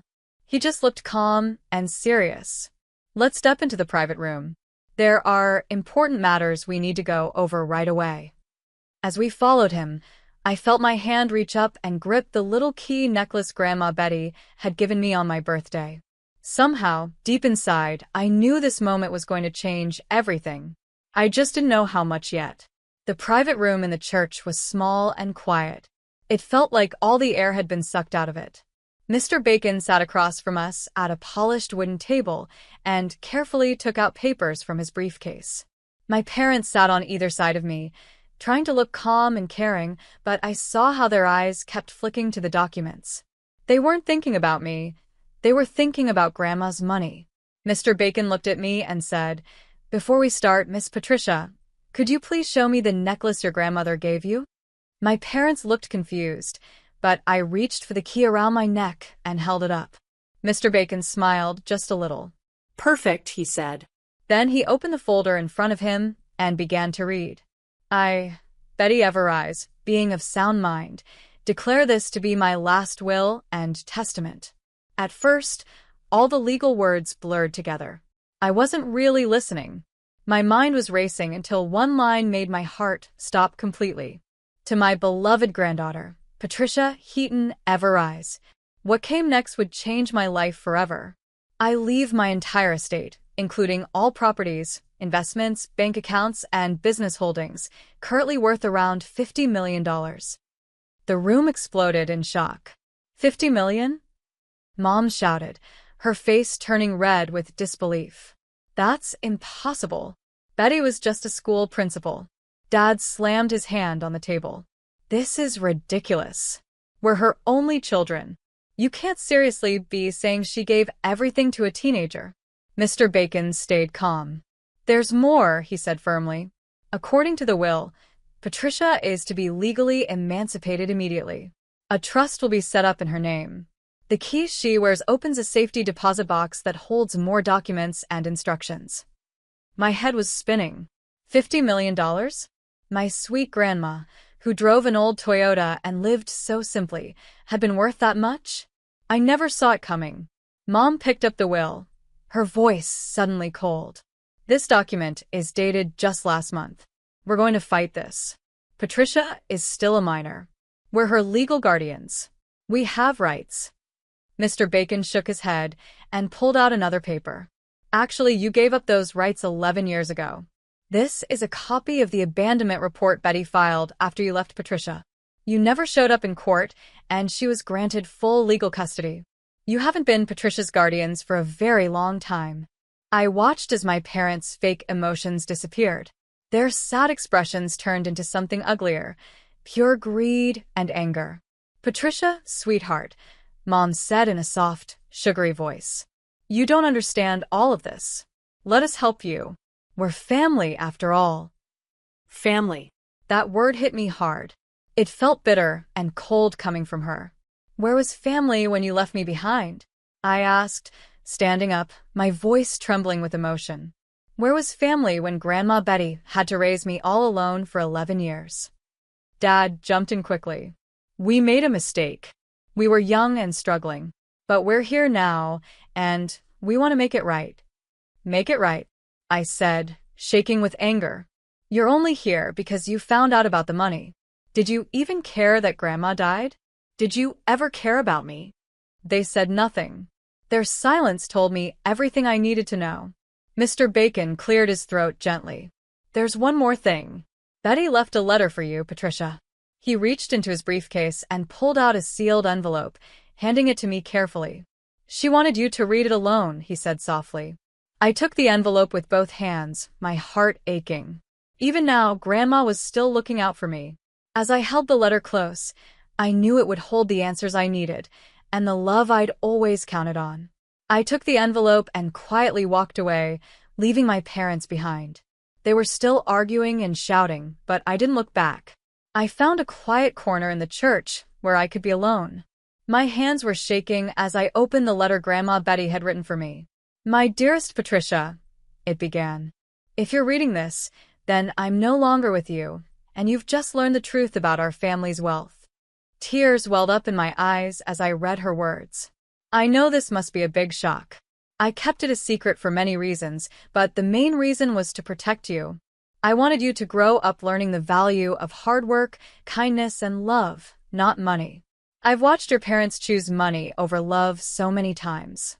They left you because I stopped giving them money. They chose their lifestyle over their own daughter. But in doing so, they gave me the greatest gift, you. My heart ached as I kept reading. The key I gave you isn't just for a safety deposit box. It opens the door to your future. I've made sure everything is in place. The house is yours. Your college fund is full. And the family business is waiting when you're ready. But more than anything, I want you to remember this. You are loved. Not for the money, not for the name, but for who you are. You have a quiet strength inside you, Patricia. The same strength that helped you survive being abandoned will help you now. Don't let your parents trick you. They will try, but you're stronger than they know. You are a ever-rise woman, and we don't break easily. All my love, Grandma Betty. Tears ran down my cheeks as I finished reading.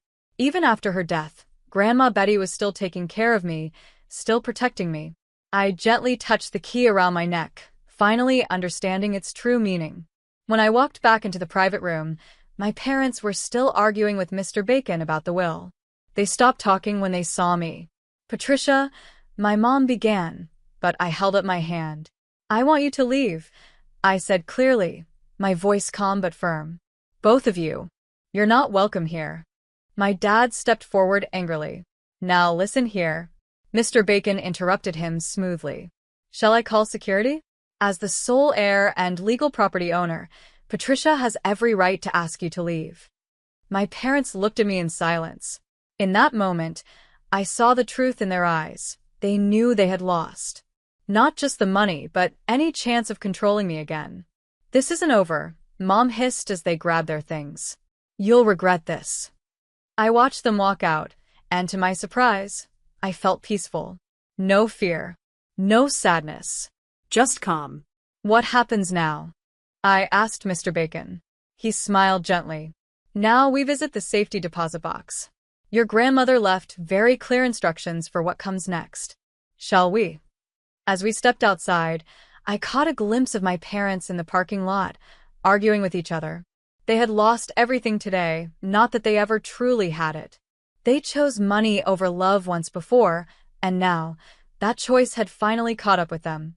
I gently touched the key, hanging around my neck, and smiled. Grandma Betty had given me so much more than money. She had given me strength. She gave me the courage to stand on my own and face whatever life brought my way. Deep down, I knew this was only the beginning of my journey. Later that day, Mr. Bacon and I went to the First National Bank. Inside the safety deposit box, just like Grandma promised, were important documents and much more than I expected. As we carefully opened folders and files, I realized just how prepared Grandma had been. Everything was in perfect order. There were property deeds, stock certificates, and a thick folder with instructions about a company called Everrise Investments, a business I didn't even know existed. I was shocked to learn that Grandma Betty had started her own investment company from the ground up. But something else caught my eye.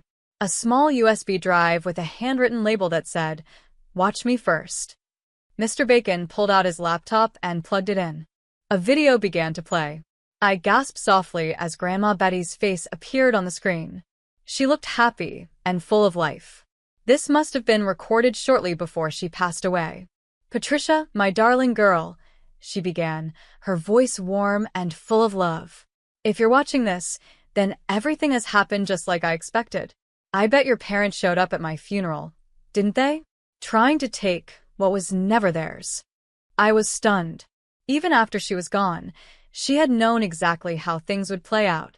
"You see, Patricia," she continued, "there's something I never told you about your parents. They didn't just leave you behind.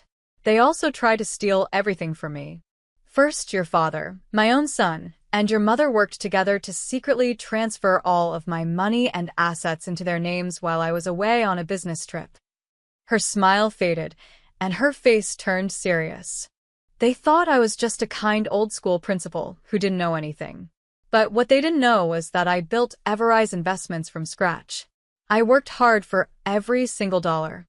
When I found out what they had done, I gave them a choice. They could stay with me and live a modest life, learn what hard work truly means, or they could leave." She paused, her eyes sad. "They chose to leave. They left everything behind, including you. They thought they could start fresh somewhere else, and that I would come crawling back. But I didn't, because I knew I had you, and that was more than enough." I sat there, frozen, as the screen faded to black. My heart was heavy with truth, but at the same time, I felt lighter. Now everything made sense. Grandma hadn't just left me money. She had left me her legacy and the truth. "I never begged them to come back," Grandma Betty's voice said in the video. "They never realized that by leaving you behind, they gave up the greatest treasure of all, you." Tears rolled down my cheeks as I listened to her loving words. "I watched you grow into a wonderful young woman. You're kind, smart, and hardworking, everything your parents are not. That's why I believe with all my heart that you're ready for this responsibility." The video went on, giving clear instructions about the company, the properties, and something even more meaningful, a charity she had started called the Everrise Foundation. "The foundation gives scholarships to children who've been abandoned, just like you once were," Grandma explained. "And now, Patricia, you will be its new director. Use this wealth to help others. That's our true legacy, not the money, but the love we give and the lives we change." Over the next few weeks, everything moved fast. Mr. Bacon introduced me to the board of directors at Everrise Investments. They had all worked with Grandma and respected her deeply. They welcomed me with open arms and promised to help me learn everything I needed to know. Of course, my parents didn't give up easily. They hired lawyers. They tried to fight the will. They even tried to say Grandma Betty was not in her right mind when she wrote it.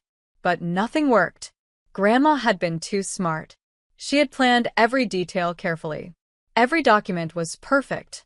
Every decision was legal. They had no case. For months later, they made one last desperate attempt.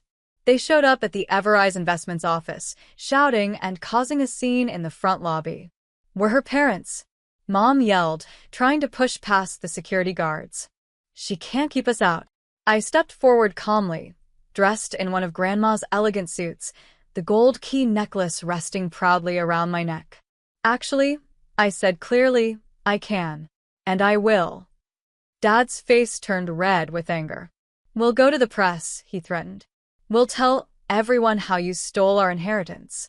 I smiled, feeling the quiet strength Grandma had always shown. "Go ahead," I said.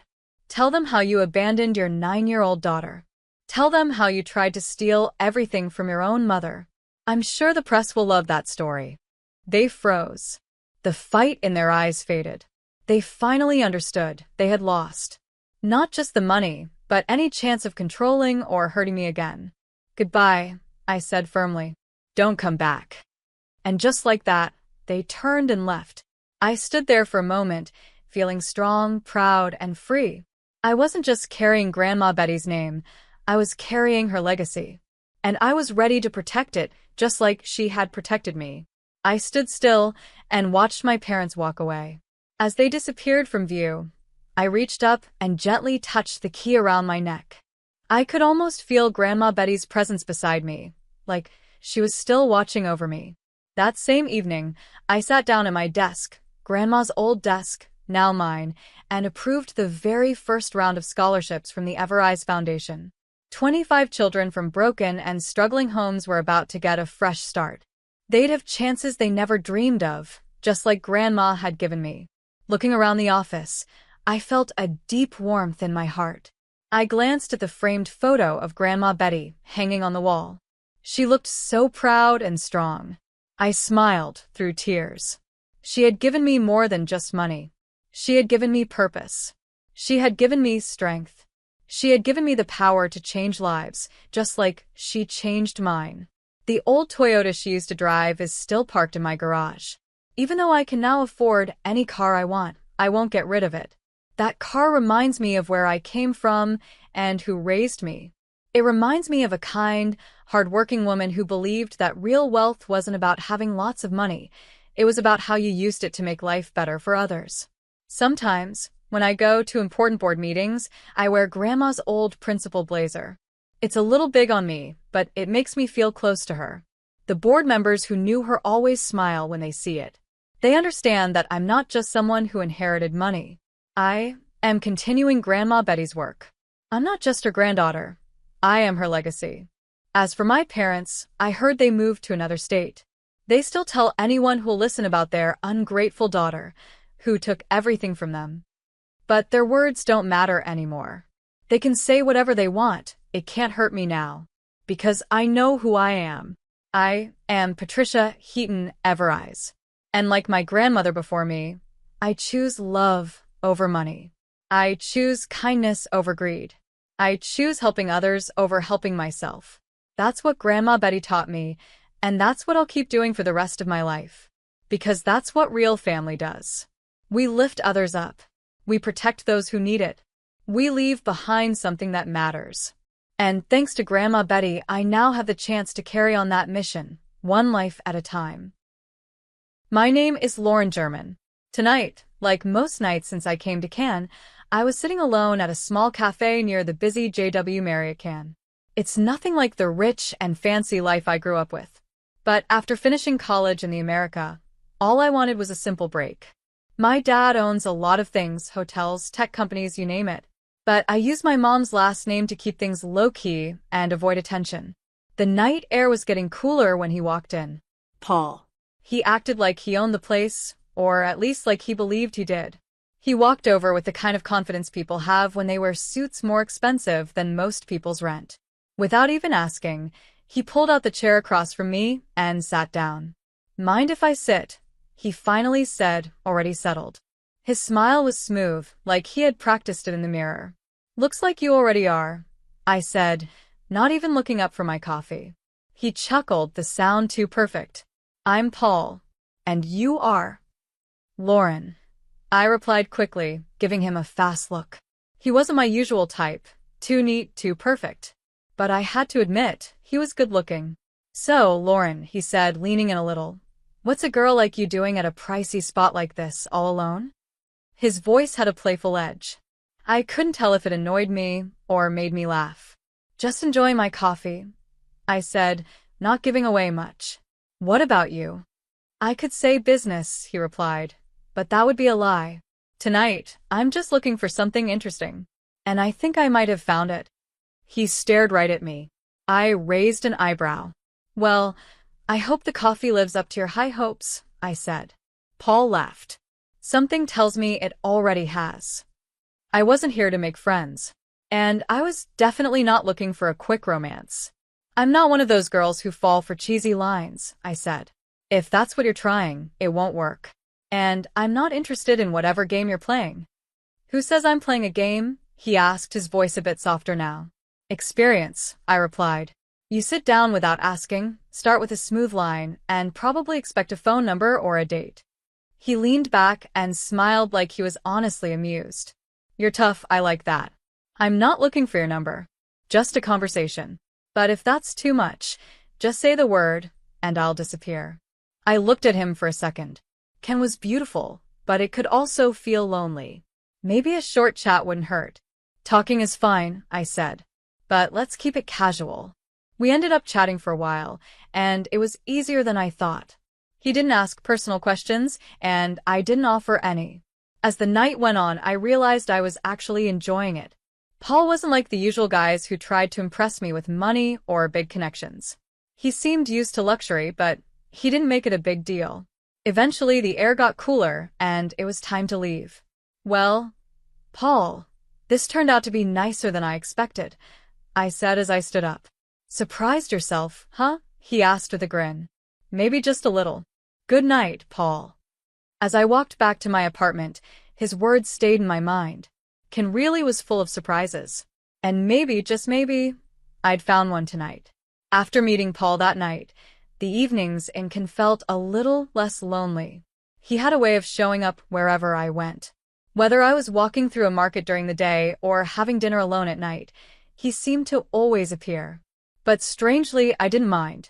Maybe it was because he wasn't pushy. He didn't try too hard. He just seemed happy to be around me. One breezy evening, as I watched the sunset, Paul came over with 2 coffees in his hands. He sat next to me without saying a word. Just assumed I wanted coffee? I asked with a raised eyebrow. He handed me a cup. If I'm wrong, I'll drink both. Good guess then, I said, taking it. We sat quietly for a while, the sound of the waves filling the silence.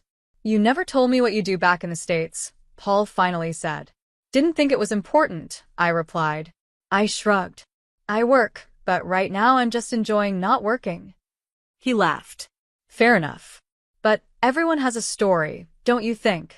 Over the next few days, Paul and I settled into a comfortable routine. He showed me parts of Ken I hadn't seen before. We talked about everything and nothing, movies, books, favorite foods. He loved arguing about which Leonardo DiCaprio actor was best. He was a big fan of Paul Wesley, while I preferred the old-school charm of Brad Pitt. One day, while we were walking along the beach, Paul suddenly stopped.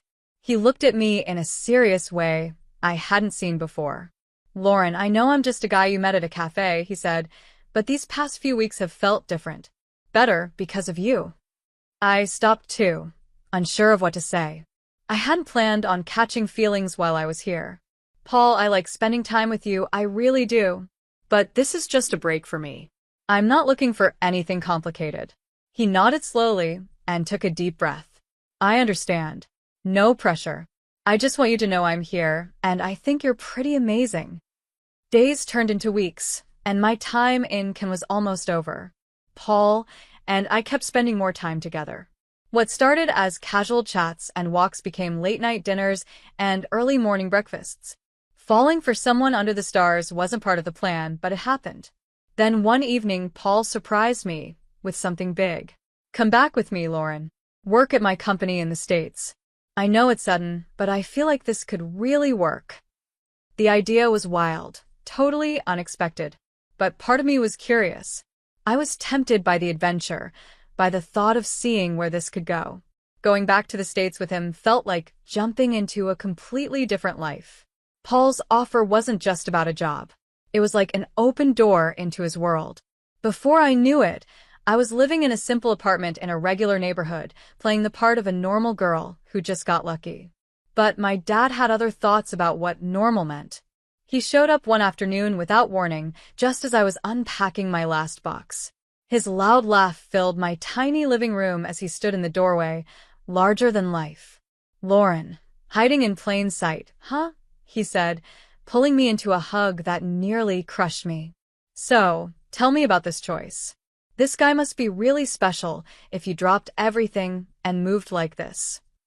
His voice was calm, even playful, but I knew he was checking things out, doing his job as a dad, making sure I wasn't walking into trouble. I let out a sigh and sat down on the couch. His name is Paul. He's different, Dad.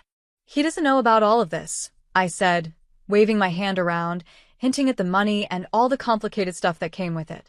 Dad sat next to me, his face turning serious. Lauren, you know you can't hide that forever.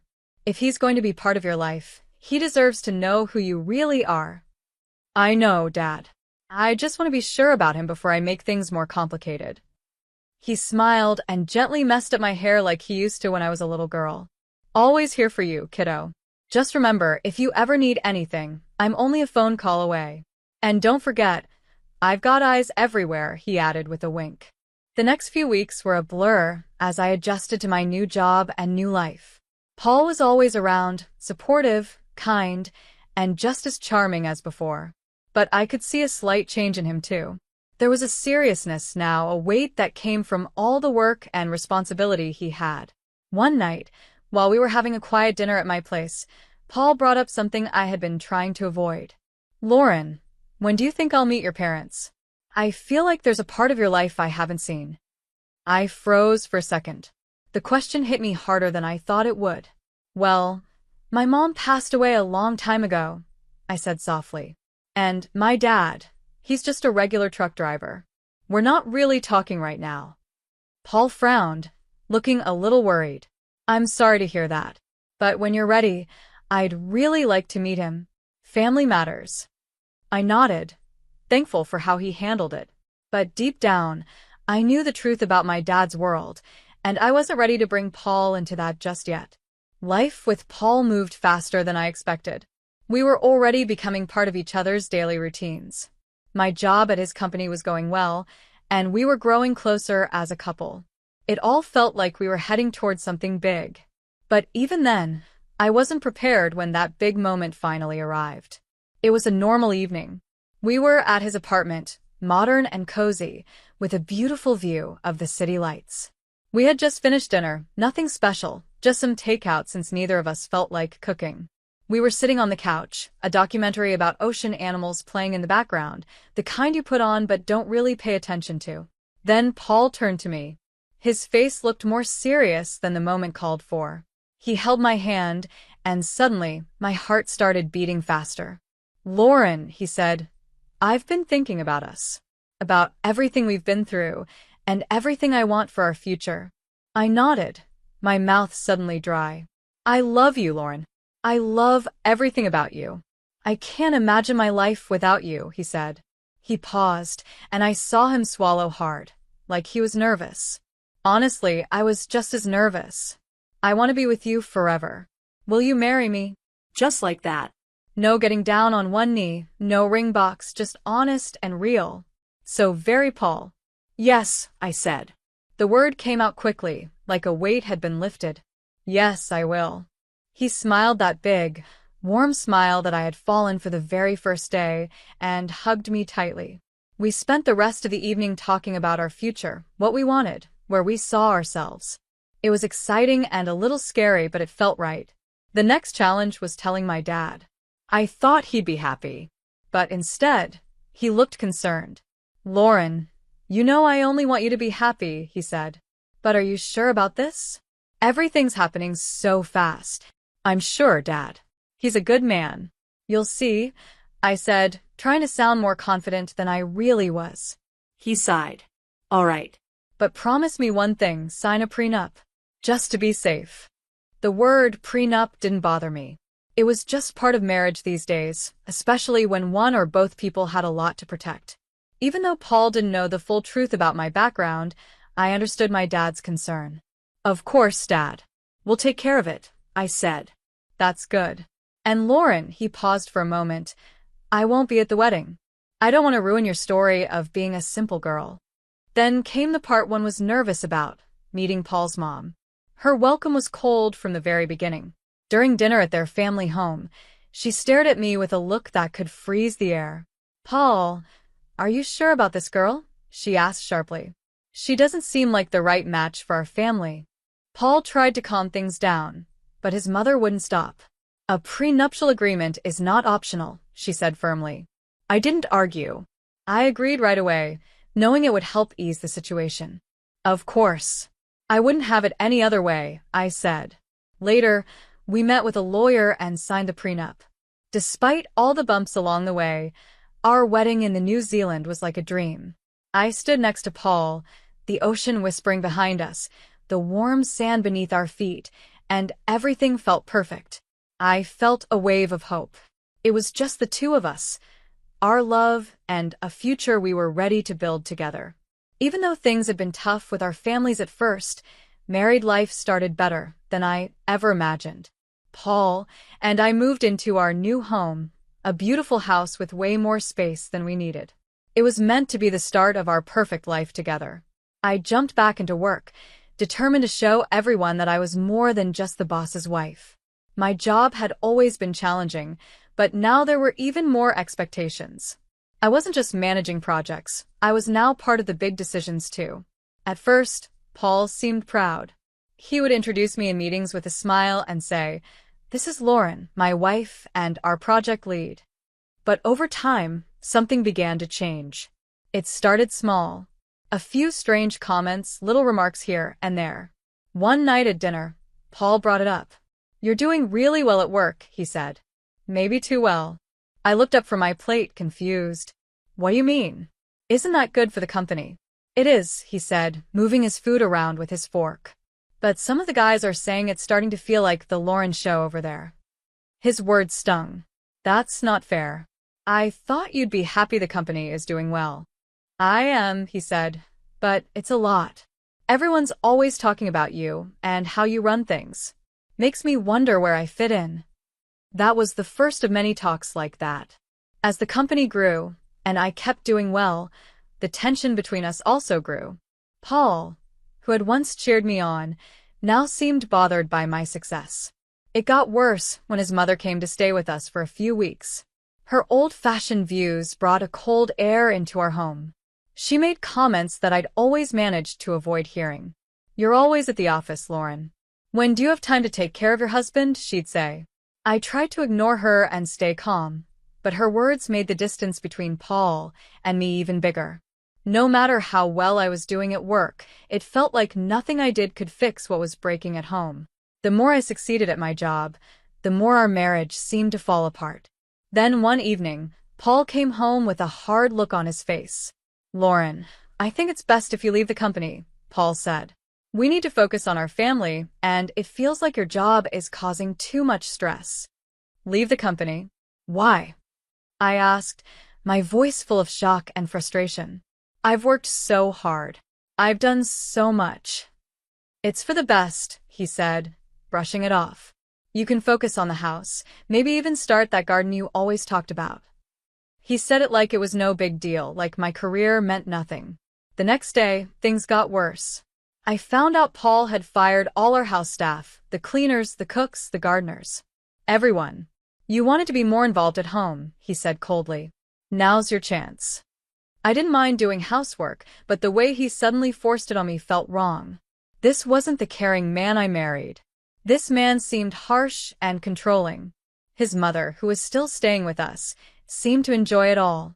"It's good for a wife to take care of her home," she said with a little smirk, especially when Paul talked about my new role as a full-time housewife.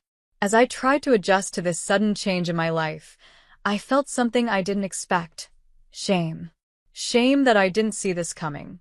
Shame that maybe my father had been right about Paul all along. Later, Paul suggested we take a trip to Canada to try and bring some joy back into our marriage. I wasn't sure, but I agreed, hoping it might help. That hope disappeared quickly when his mother said she would come too. "It's been so long since I've traveled," she announced loudly, like no one could argue with her. Paul welcomed her with open arms, not once asking how I felt about it. We rented a small house in Cannes. It was pretty but expensive. And instead of feeling like a vacation, it felt more like a trap. From day one, Paul and his mother treated the trip like their personal getaway. They rented fancy cars, shopped at high-end stores, and ate at expensive restaurants. Meanwhile, I was stuck at the house. They expected me to cook every meal and keep everything clean, like I was just their maid. I didn't feel like a wife. I felt like a servant in a fancy holiday home. Each day, Paul's mother made meaner comments. Her voice got sharper, her words nastier. Must be nice, living off someone else, she said one day, sneering at me. Her words felt like a slap covered in a fake smile. Paul never stood up for me. He just laughed along with her. And that laugh, it felt like a betrayal. Every time, it echoed through the cold walls of that house, reminding me that the man I once loved was slipping further and further away. I felt completely alone. The beauty of the city no longer felt magical. It was hidden behind the cold looks and harsh words from Paul and his mother. One evening, we walked past a large, old-fashioned hotel. It looked grand and full of history, like a place where people were respected and treated with class. Paul's mother, her voice full of jealousy, said, "Lucky billionaire Brian. Imagine owning a place like that, living like a king." Later that night, we went to a restaurant with a beautiful view of the sea. But any peace I had left was about to break. As we sat down, she called the waiter with a sharp wave of her hand. Then, loud enough for nearby tables to hear, she said, "For Lauren, the cheapest meal will do. No point wasting money on someone who doesn't deserve it." Paul laughed. Not just with his voice, but with a lazy wave of his hand, he added, "Good call, Mom. Let's not go overboard." I felt ashamed, like everyone in the restaurant was staring. I stood up, the sound of my chair scraping the floor matching the storm inside me. I looked straight at them and, with my voice louder than I meant, said, "I won't take this anymore. I'm divorcing you, Paul." The night air was cold, but nothing compared to the chill of betrayal as I walked away. Instead of stopping me or apologizing, Paul and his mother followed behind, shouting insults. As I walked faster, I heard his mother shout clearly, "Look at her. A beggar, not good enough for my son." My heart was racing. Before I could get far, Paul ran up behind me and grabbed my purse. His fingers tightened around it. "This is my money, Lauren. Go ahead, crawl out of here if you have to," he said coldly, pulling the purse from my shoulder and leaving me frozen in shock. His mother laughed loudly, her eyes full of cruelty. "Maybe now you'll learn to beg and can. That's all you're good for." Their laughter echoed down the street as I stood there, lost and alone. But then, something unexpected happened. We were near that same grand hotel Paul's mother had admired earlier. She pointed at it, mocking me. "Maybe they'll let you in as a beggar." Just then, the large gates of the hotel opened, and a guard stepped out. He looked in my direction, and suddenly his face lit up with recognition. "Miss Bryan," he called out warmly, walking toward me with a respectful salute. The second he said my name, everything changed. Paul and his mother froze.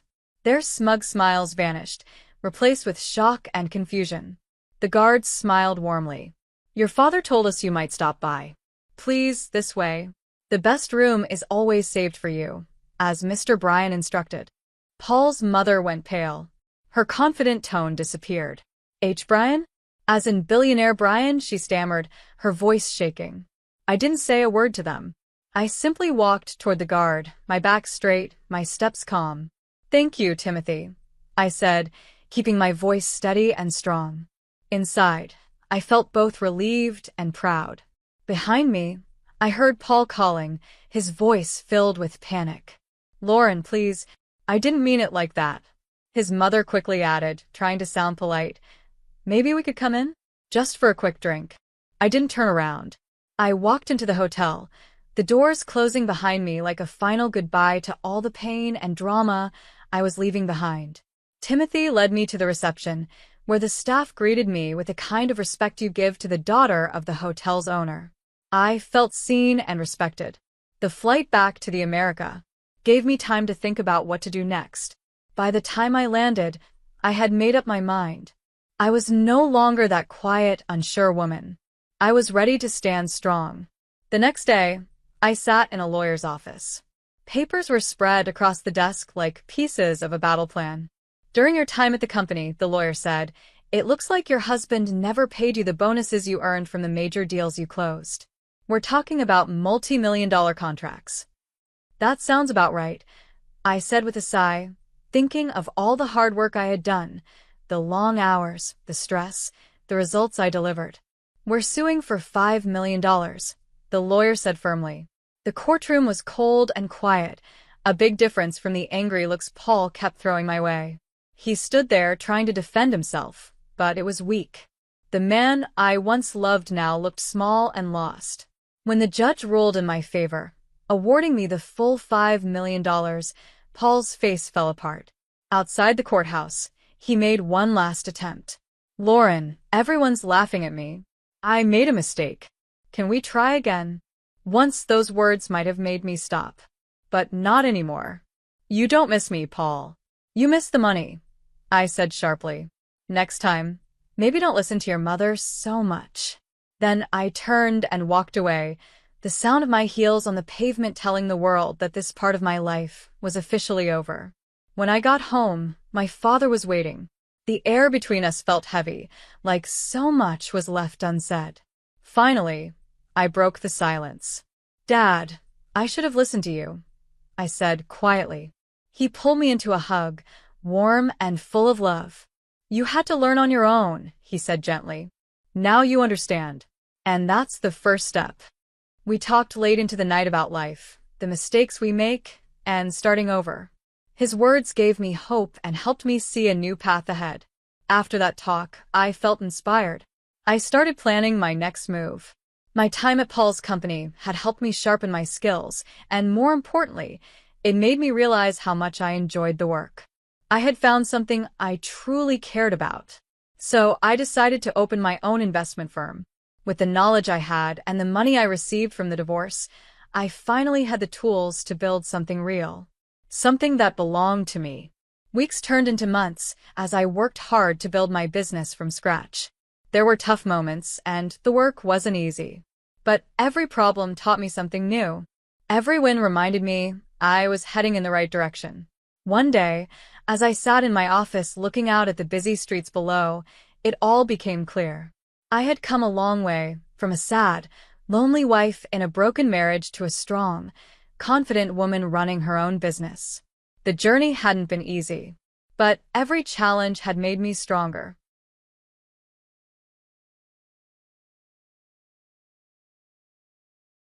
I was just 13 years old when everything in my life changed.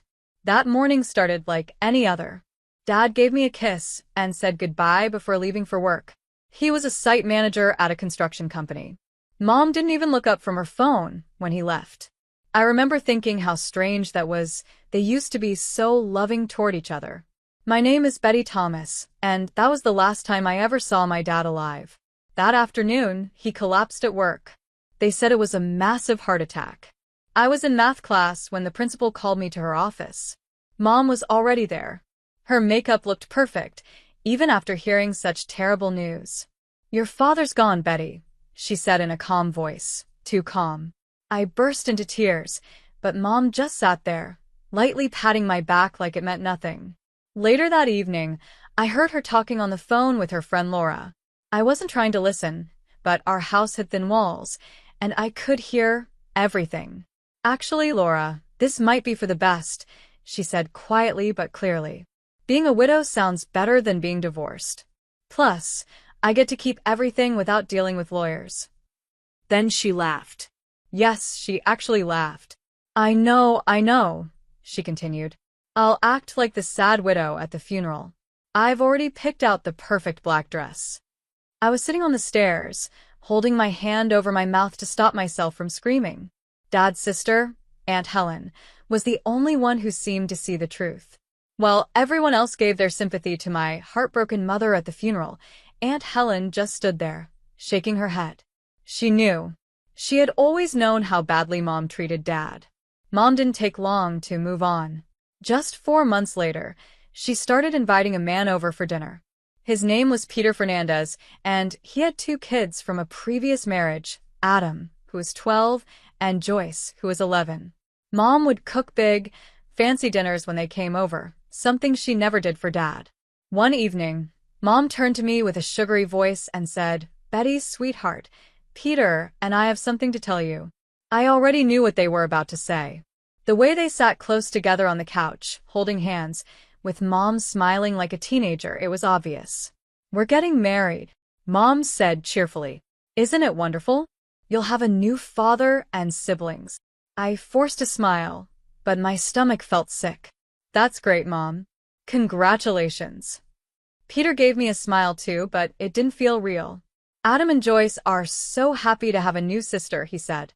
But I'd seen the way his kids looked at me during their visits, like I was dirt stuck to the bottom of their expensive shoes. That night, I called Aunt Helen and cried for hours. She listened without interrupting, then said something I'll never forget. Sweetheart, sometimes the family you choose is more important than the family you're born into. Don't forget that. Adam and Joyce moved in just a week after the honeymoon. Right away, they took the nicest rooms in the house. Even my playroom became Joyce's art studio. When I tried to say something, Mom just told me, "Don't be selfish, Betty. We need to make them feel welcome." After marrying Peter, Mom became a completely different person. She spent hours helping Joyce with schoolwork or going to Adam's soccer practice. Meanwhile, I was eating dinner alone in my room. The way she looked at Peter, it was like she thought he was the most amazing person in the world. I had never seen her look at Dad that way. Adam needs new shoes for soccer, she'd say. Or, Joyce is going to take art classes this summer. There was always money for their needs. But when I asked for something small, even school supplies, she'd sigh or roll her eyes like I was asking for too much. So I stopped asking altogether. They started going on trips together, not fancy ones, just weekend visits to other towns or camping in state parks. But I was never invited. "You'll be bored," Mom would say, not even looking at me as she packed snacks for Adam and Joyce. Besides, someone needs to feed the cat. So I'd stay with Aunt Helen during those trips. Her little cottage felt more like home than my own house ever did. She never had kids of her own, but she treated me like the daughter she always wanted. "This isn't right, Betty," she would say while I unpacked my overnight bag for what felt like the 100th time.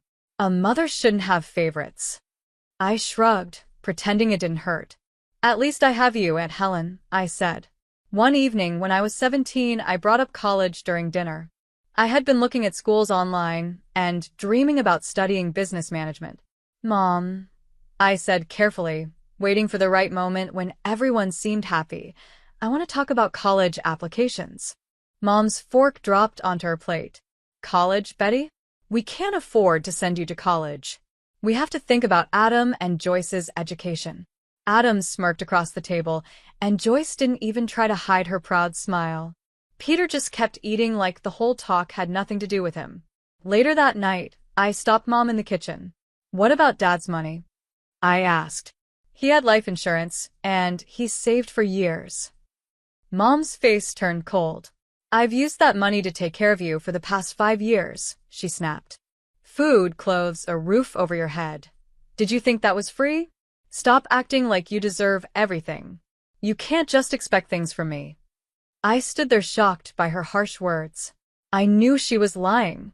Dad had worked so hard to save for my future, and now all that money was gone, spent on her new, perfect family while I was left behind. That weekend, I went to Aunt Helen's house, my eyes still full of tears. We sat at her kitchen table, and the smell of fresh coffee filled the air as I told her everything, how Mom shut down my dreams of college, and how unfair it all felt. Aunt Helen listened quietly, holding her warm mug. When I finished talking, she got up and walked to her study, without saying a word. I heard her opening and closing drawers.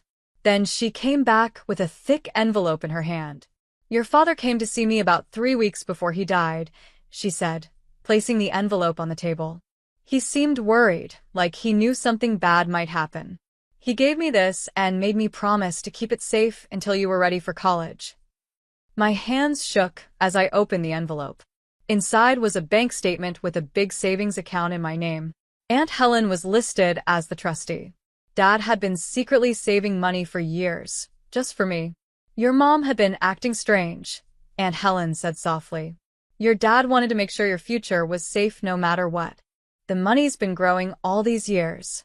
I started crying again, but this time it wasn't out of sadness. It was because I felt so thankful and loved. Even though Dad was gone, he still protected me. "We can't tell your mom about this," Aunt Helen said. I wiped my eyes, and Aunt Helen nodded in agreement. Over the next 3 years, I focused on my schoolwork and kept my college plans a secret. Adam and Joyce never missed a chance to mock me about my future. "Hey, Betty," Adam would say in the hallway, grinning. "I heard the diner downtown needs a dishwasher. You better apply soon." Joyce would laugh and add, "Maybe if you're lucky, they'll let you clean tables too." They laughed like it was the funniest joke ever. I just kept walking past them, staying quiet. My silence seemed to annoy them more than anything I could have said. Then came graduation day. I had barely taken off my cap and gown when Mom and Peter asked me to come into the living room for a serious talk. They sat on the couch like judges, ready to give a decision. I stood in front of them, waiting. "Betty," Peter said in a firm voice, "you're 19 now. We've been more than generous. But you need to understand that you can't live here forever. It's time to get a job and take care of yourself." I smiled calmly. "I understand completely. I'll be moved out by next week." They looked surprised. It was clear they thought I'd cry or argue. Mom opened her mouth to say something, but then closed it again. "Well, good," Peter said, caught off guard. "That's very mature of you." Neither of them asked where I would go or how I would manage. They were just happy I didn't fight back. They didn't want to ask anything that might make things harder for them. Moving day came faster than I thought. I packed everything I owned into 3 cardboard boxes and 2 suitcases. It wasn't much. It felt like I had been preparing for this moment without even knowing it. At exactly 10 a.m., Aunt Helen pulled up in her blue Honda. I watched her from my bedroom window, hoping someone from the house might come out. But no one did. Even though I saw the curtains in Joyce's room move, no one said goodbye. As we drove away, I watched the house where I grew up get smaller and smaller in the side mirror until it was completely gone. I didn't cry. With every mile we drove, I felt lighter. It was like a weight had been lifted off my shoulders. That house was full of fake smiles and empty love, and I was finally free. That summer, I worked at the Sunshine Cafe, serving coffee and sandwiches to kind customers who always smiled and tipped well. The owner, Mrs. Walter, was sweet and even let me work extra hours to help me save more money for college. In September, I boarded a plane and left for West Virginia University, 2 states away from everything I had ever known. I joined the business management program. It was tough, but I gave it everything I had. My roommate, Jacqueline, became my first real friend since middle school. At first, she didn't know much about my past. But when she finally heard my full story, she just gave me a hug and said, "Their loss, girl. It's their loss." Mom's Instagram page became the only way I could see the life I had left behind. There they were, smiling at Adam's soccer games, cheering for Joyce's art show wins, and posting beach photos from family vacations. The captions always sounded fake, like ads, "So proud of our amazing kids," or "Nothing better than family time." I was never mentioned, not even once. It was like I had never existed. On holidays, I spent time at Aunt Helen's house. We cooked together and watched old movies. We made our own little traditions, and they meant more to me than any of those awkward family dinners I used to have. Sometimes Aunt Helen would catch me looking at Mom's social media posts. She'd gently take my phone and say, "Don't do this to yourself. You're writing your own story now." And she was right, I was. I graduated summa cum laude and had job offers lined up before graduation, thanks to my good grades and internships. Jacqueline's dad, Mr. Eric, owned a big marketing company. He noticed my work during a school project event. "We need smart people like you," he said during my interview. "Your professors speak very highly of you." I started as a junior analyst, but I didn't stop there. I stayed late, took on extra work, and studied market trends in my free time. Within 6 years, I got promoted twice and saved enough money for a down payment on my own apartment. The day I signed the papers, I stood in my empty living room, holding the keys, and finally let myself cry. But these weren't sad tears. They were happy ones, tears of pride, success, and knowing I had done this all by myself. Then something amazing happened. One morning, about 8 years after I started at the company, Mr. Eric called me into his office. "We're creating a new position," he said, handing me a folder. Senior Director of Strategic Development. The board and I agree. You're the right person for it. I opened the folder and almost gasped when I saw the salary. It was more money than I had ever imagined earning, especially at my age. I never felt the need to show off online. Sure, I had social media, but I mostly posted pictures of pretty sunsets or cozy coffee shops. Aunt Helen was the only one who knew about my promotions, my new apartment, or the black Mercedes I bought as a reward for getting the director job. "You've earned every bit of it," she would say, full of pride. Whenever I told Aunt Helen about my achievements, she always cheered me on. Meanwhile, Adam and Joyce's social media pages were full of boring things they made look important. Adam often posted pictures standing next to his old Hyundai Elantra with captions like, "Living the dream," "Blessed," "Luxury life." Joyce would post selfies at the local mall, tagging fancy designer brands that she clearly couldn't afford. One post really made me laugh. Adam standing proudly next to his car at a local car show, writing, "When hard work pays off. Success. Entrepreneur." I read it while sitting in my Mercedes AMG, which was worth more than Adam made in a whole year. But I didn't feel the need to show off or prove anything to anyone. Then came the message that changed everything. It popped up on my Instagram one Thursday morning. "Betty, it's your mother. My 56th birthday is next month, and I'm having a party at an expensive restaurant called Le Blanc. You've probably never heard of it. I expect you to be there. It's on the 16th at 8 p.m. sharp. Don't embarrass me." I stared at the screen, reading the message over and over. After 13 years of silence, this was how she chose to reach out? No, "How are you?" No kindness, no effort to reconnect, just a cold demand with a little insult thrown in about the restaurant. I almost deleted the message, but something stopped me. Maybe I was just curious. Or maybe I wanted to see how it would all play out. I called Mr. Eric and asked for a week off from work. That same evening, while sipping tea in Aunt Helen's warm kitchen, she asked me a question I had been asking myself. "What are you planning to give her?" I smiled and pulled out my phone, showing her the confirmation email.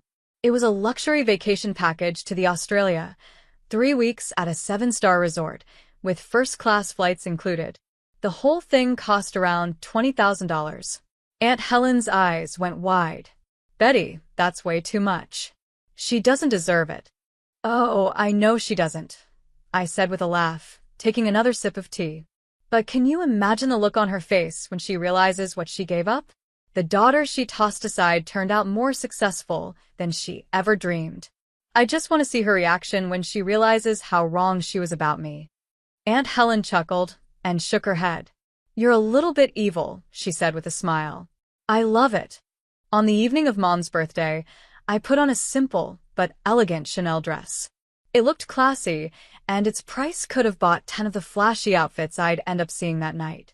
I took a taxi to the restaurant on purpose, knowing it would add to their false ideas about my life.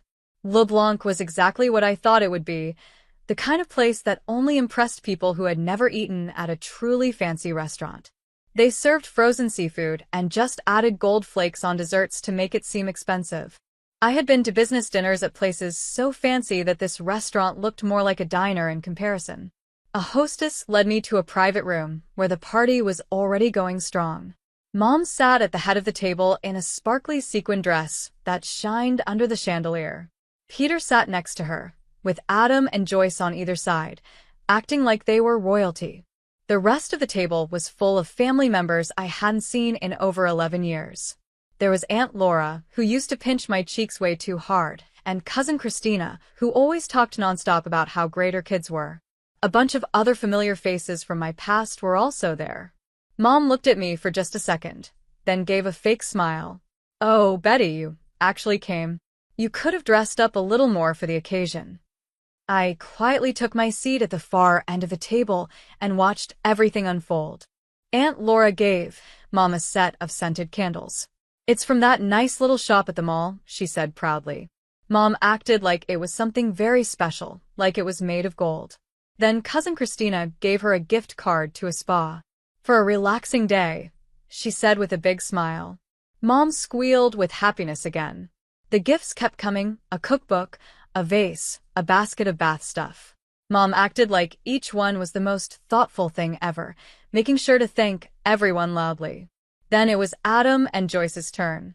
They stood up together, smiling like they had just won a prize. "Mom," Adam began. It still felt weird to hear him call her that. "Joyce and I saved up to get you something really special." Joyce pulled out her phone and showed a photo. "It's a 75-inch smart TV. We already had it delivered and put up in your living room." Mom started crying right away. She hugged both of them tight. "My wonderful, generous children. I can't believe this. You must have saved up for so long." Then finally everyone looked at me. I reached into my purse and took out a small box. It was simple but nicely wrapped. Mom's smile disappeared instantly. Her face changed. "What's this supposed to be?" "Just open it and see," I said quietly. But she didn't open it. Instead, she got angry. Her face turned red. "This is exactly what I expected from you," she said sharply. "You show up in that plain dress, probably the only nice thing you own. You take a taxi because you can't even afford a car. And now this tiny box. What could possibly be in there? A gift card to McDonald's."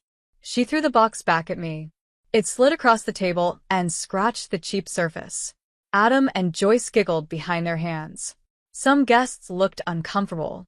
Others seemed to be enjoying the drama. Peter just kept eating his dessert like nothing was happening. I calmly picked up the box and brushed off a few crumbs from the tablecloth that had stuck to the pretty wrapping. The room was completely quiet. Everyone was waiting to see what I would do next. "You know what's funny, Mom?" I said, my voice steady. "Inside this little box is a receipt for a luxury vacation to Australia. First-class flights, a 7-star resort, everything included. It's worth $20,000. Mom's face turned pale. Joyce dropped her fork with a loud clatter. That's not possible," Mom stuttered. "You can't afford something like that. You're lying." I couldn't help but laugh a little. "You'd know what I can afford if you had cared about my life even once in the last 13 years. But since you didn't, let me update you. I'm a senior director at Eric Marketing Group. I own an apartment in the city. And that taxi you made fun of? I took it because I didn't want to leave my Mercedes parked in this neighborhood." Adam's mouth hung open. Joyce wasn't smiling anymore. "And since you think I'm such a failure," I continued as I slipped the box back into my purse, "and clearly don't want anything from me, I won't bother you anymore. Enjoy the TV. I heard the screen is almost as good as the one in my home theater." I stood up and walked out with my head high. The sound of my heels echoed in the quiet room. No one said a word. The restaurant host called a taxi for me, and I went straight to Aunt Helen's house. She was already waiting, with 2 cups of tea ready on the coffee table. I told her everything that had happened. "Some people never change," she said, shaking her head. "Your mother has always cared more about looking good than actually being good." We were still talking when my phone started ringing. It was an unknown number, but I knew who it was. "Betty, sweetheart." Mom's voice sounded overly sweet. I had no idea how she got my number. "I've been thinking about what happened." "Have you?" I asked calmly. "Yes," she said. "I realize I may have spoken too soon. If you're still willing to give me that gift, I'd love to accept it. We could use this as a fresh start. I want to be in your life again. We're family." "No," I said, finally understanding everything. "We're not really family. We're just people who share the same DNA. You didn't want to fix anything. You just want the vacation." Then I hung up. Even after I left town, my phone wouldn't stop ringing. Mom tried calling from different numbers, her cell, the house phone, even Peter's phone. When she saw I wasn't going to answer, she started sending messages. "Betty, please call me back. We need to talk about this." She kept texting me. "I've been thinking about what you said about your job. Maybe you could help Adam get started in marketing. He's very creative. Joyce said she'd love to intern at a big company like yours. It would look great on her college applications. Also, the house needs some repairs, and since you're doing so well..." Each message was more obvious than the last. "No, I'm sorry. No, I was wrong." Just one request after another. Hints about money, favors, and help for her kids. It felt like watching someone at a casino trying to win back what they lost. But in this case, what Mom lost wasn't money. It was me, her daughter. I read each message, without feeling much. It was like I was reading a work report. I started noticing the patterns, like a study in how people try to get what they want. She used different tricks. Guilt. I'm your mother. How can you ignore me? Flattery. You've become such a successful woman. Manipulation. Family should help family. Threats. I'll tell everyone how you abandoned your own mother. A week after I got back home, Aunt Helen called me. Your mom's been calling me nonstop, she said. And guess what? She showed up at my house today, if you can believe it. She demanded that I give her your address. What did you tell her? I asked, though I already knew the answer. I told her to leave my property or I'd call the police, Aunt Helen said with a little laugh. You should have seen her face. She kept saying she had a right to know where her daughter lives. I reminded her she gave up that right a long time ago. I pictured Mom standing on Aunt Helen's porch, probably wearing one of her fancy outfits, trying to force her way into getting what she wanted. It was the same behavior I'd seen my whole life, but now I could clearly see it for what it really was. She didn't take it well, Aunt Helen continued. She started yelling, saying we were both ungrateful, that she'd sacrificed everything for you. I think the whole neighborhood heard her shouting. When she realized I wasn't going to help, she stormed off. But Betty, be careful. She seemed desperate. I've already blocked her on everything, I told Aunt Helen. Social media, phone, email, everything. And I've told security at my office not to let her in if she ever shows up. After we hung up, I walked around my apartment, looking at everything I'd worked so hard for. The modern furniture I picked out myself. The paintings on the walls. The beautiful view of the city outside my window. Every part of it came from my own hard work. Then I thought about Mom's messages. Now that she knew I had money, Mom suddenly showed interest in my life. In the end, it was almost funny. She had thrown away her relationship with me just to look like she had the perfect family. And now, she wanted back into my life just to look like she was close to someone successful. But if she taught me anything, it was this.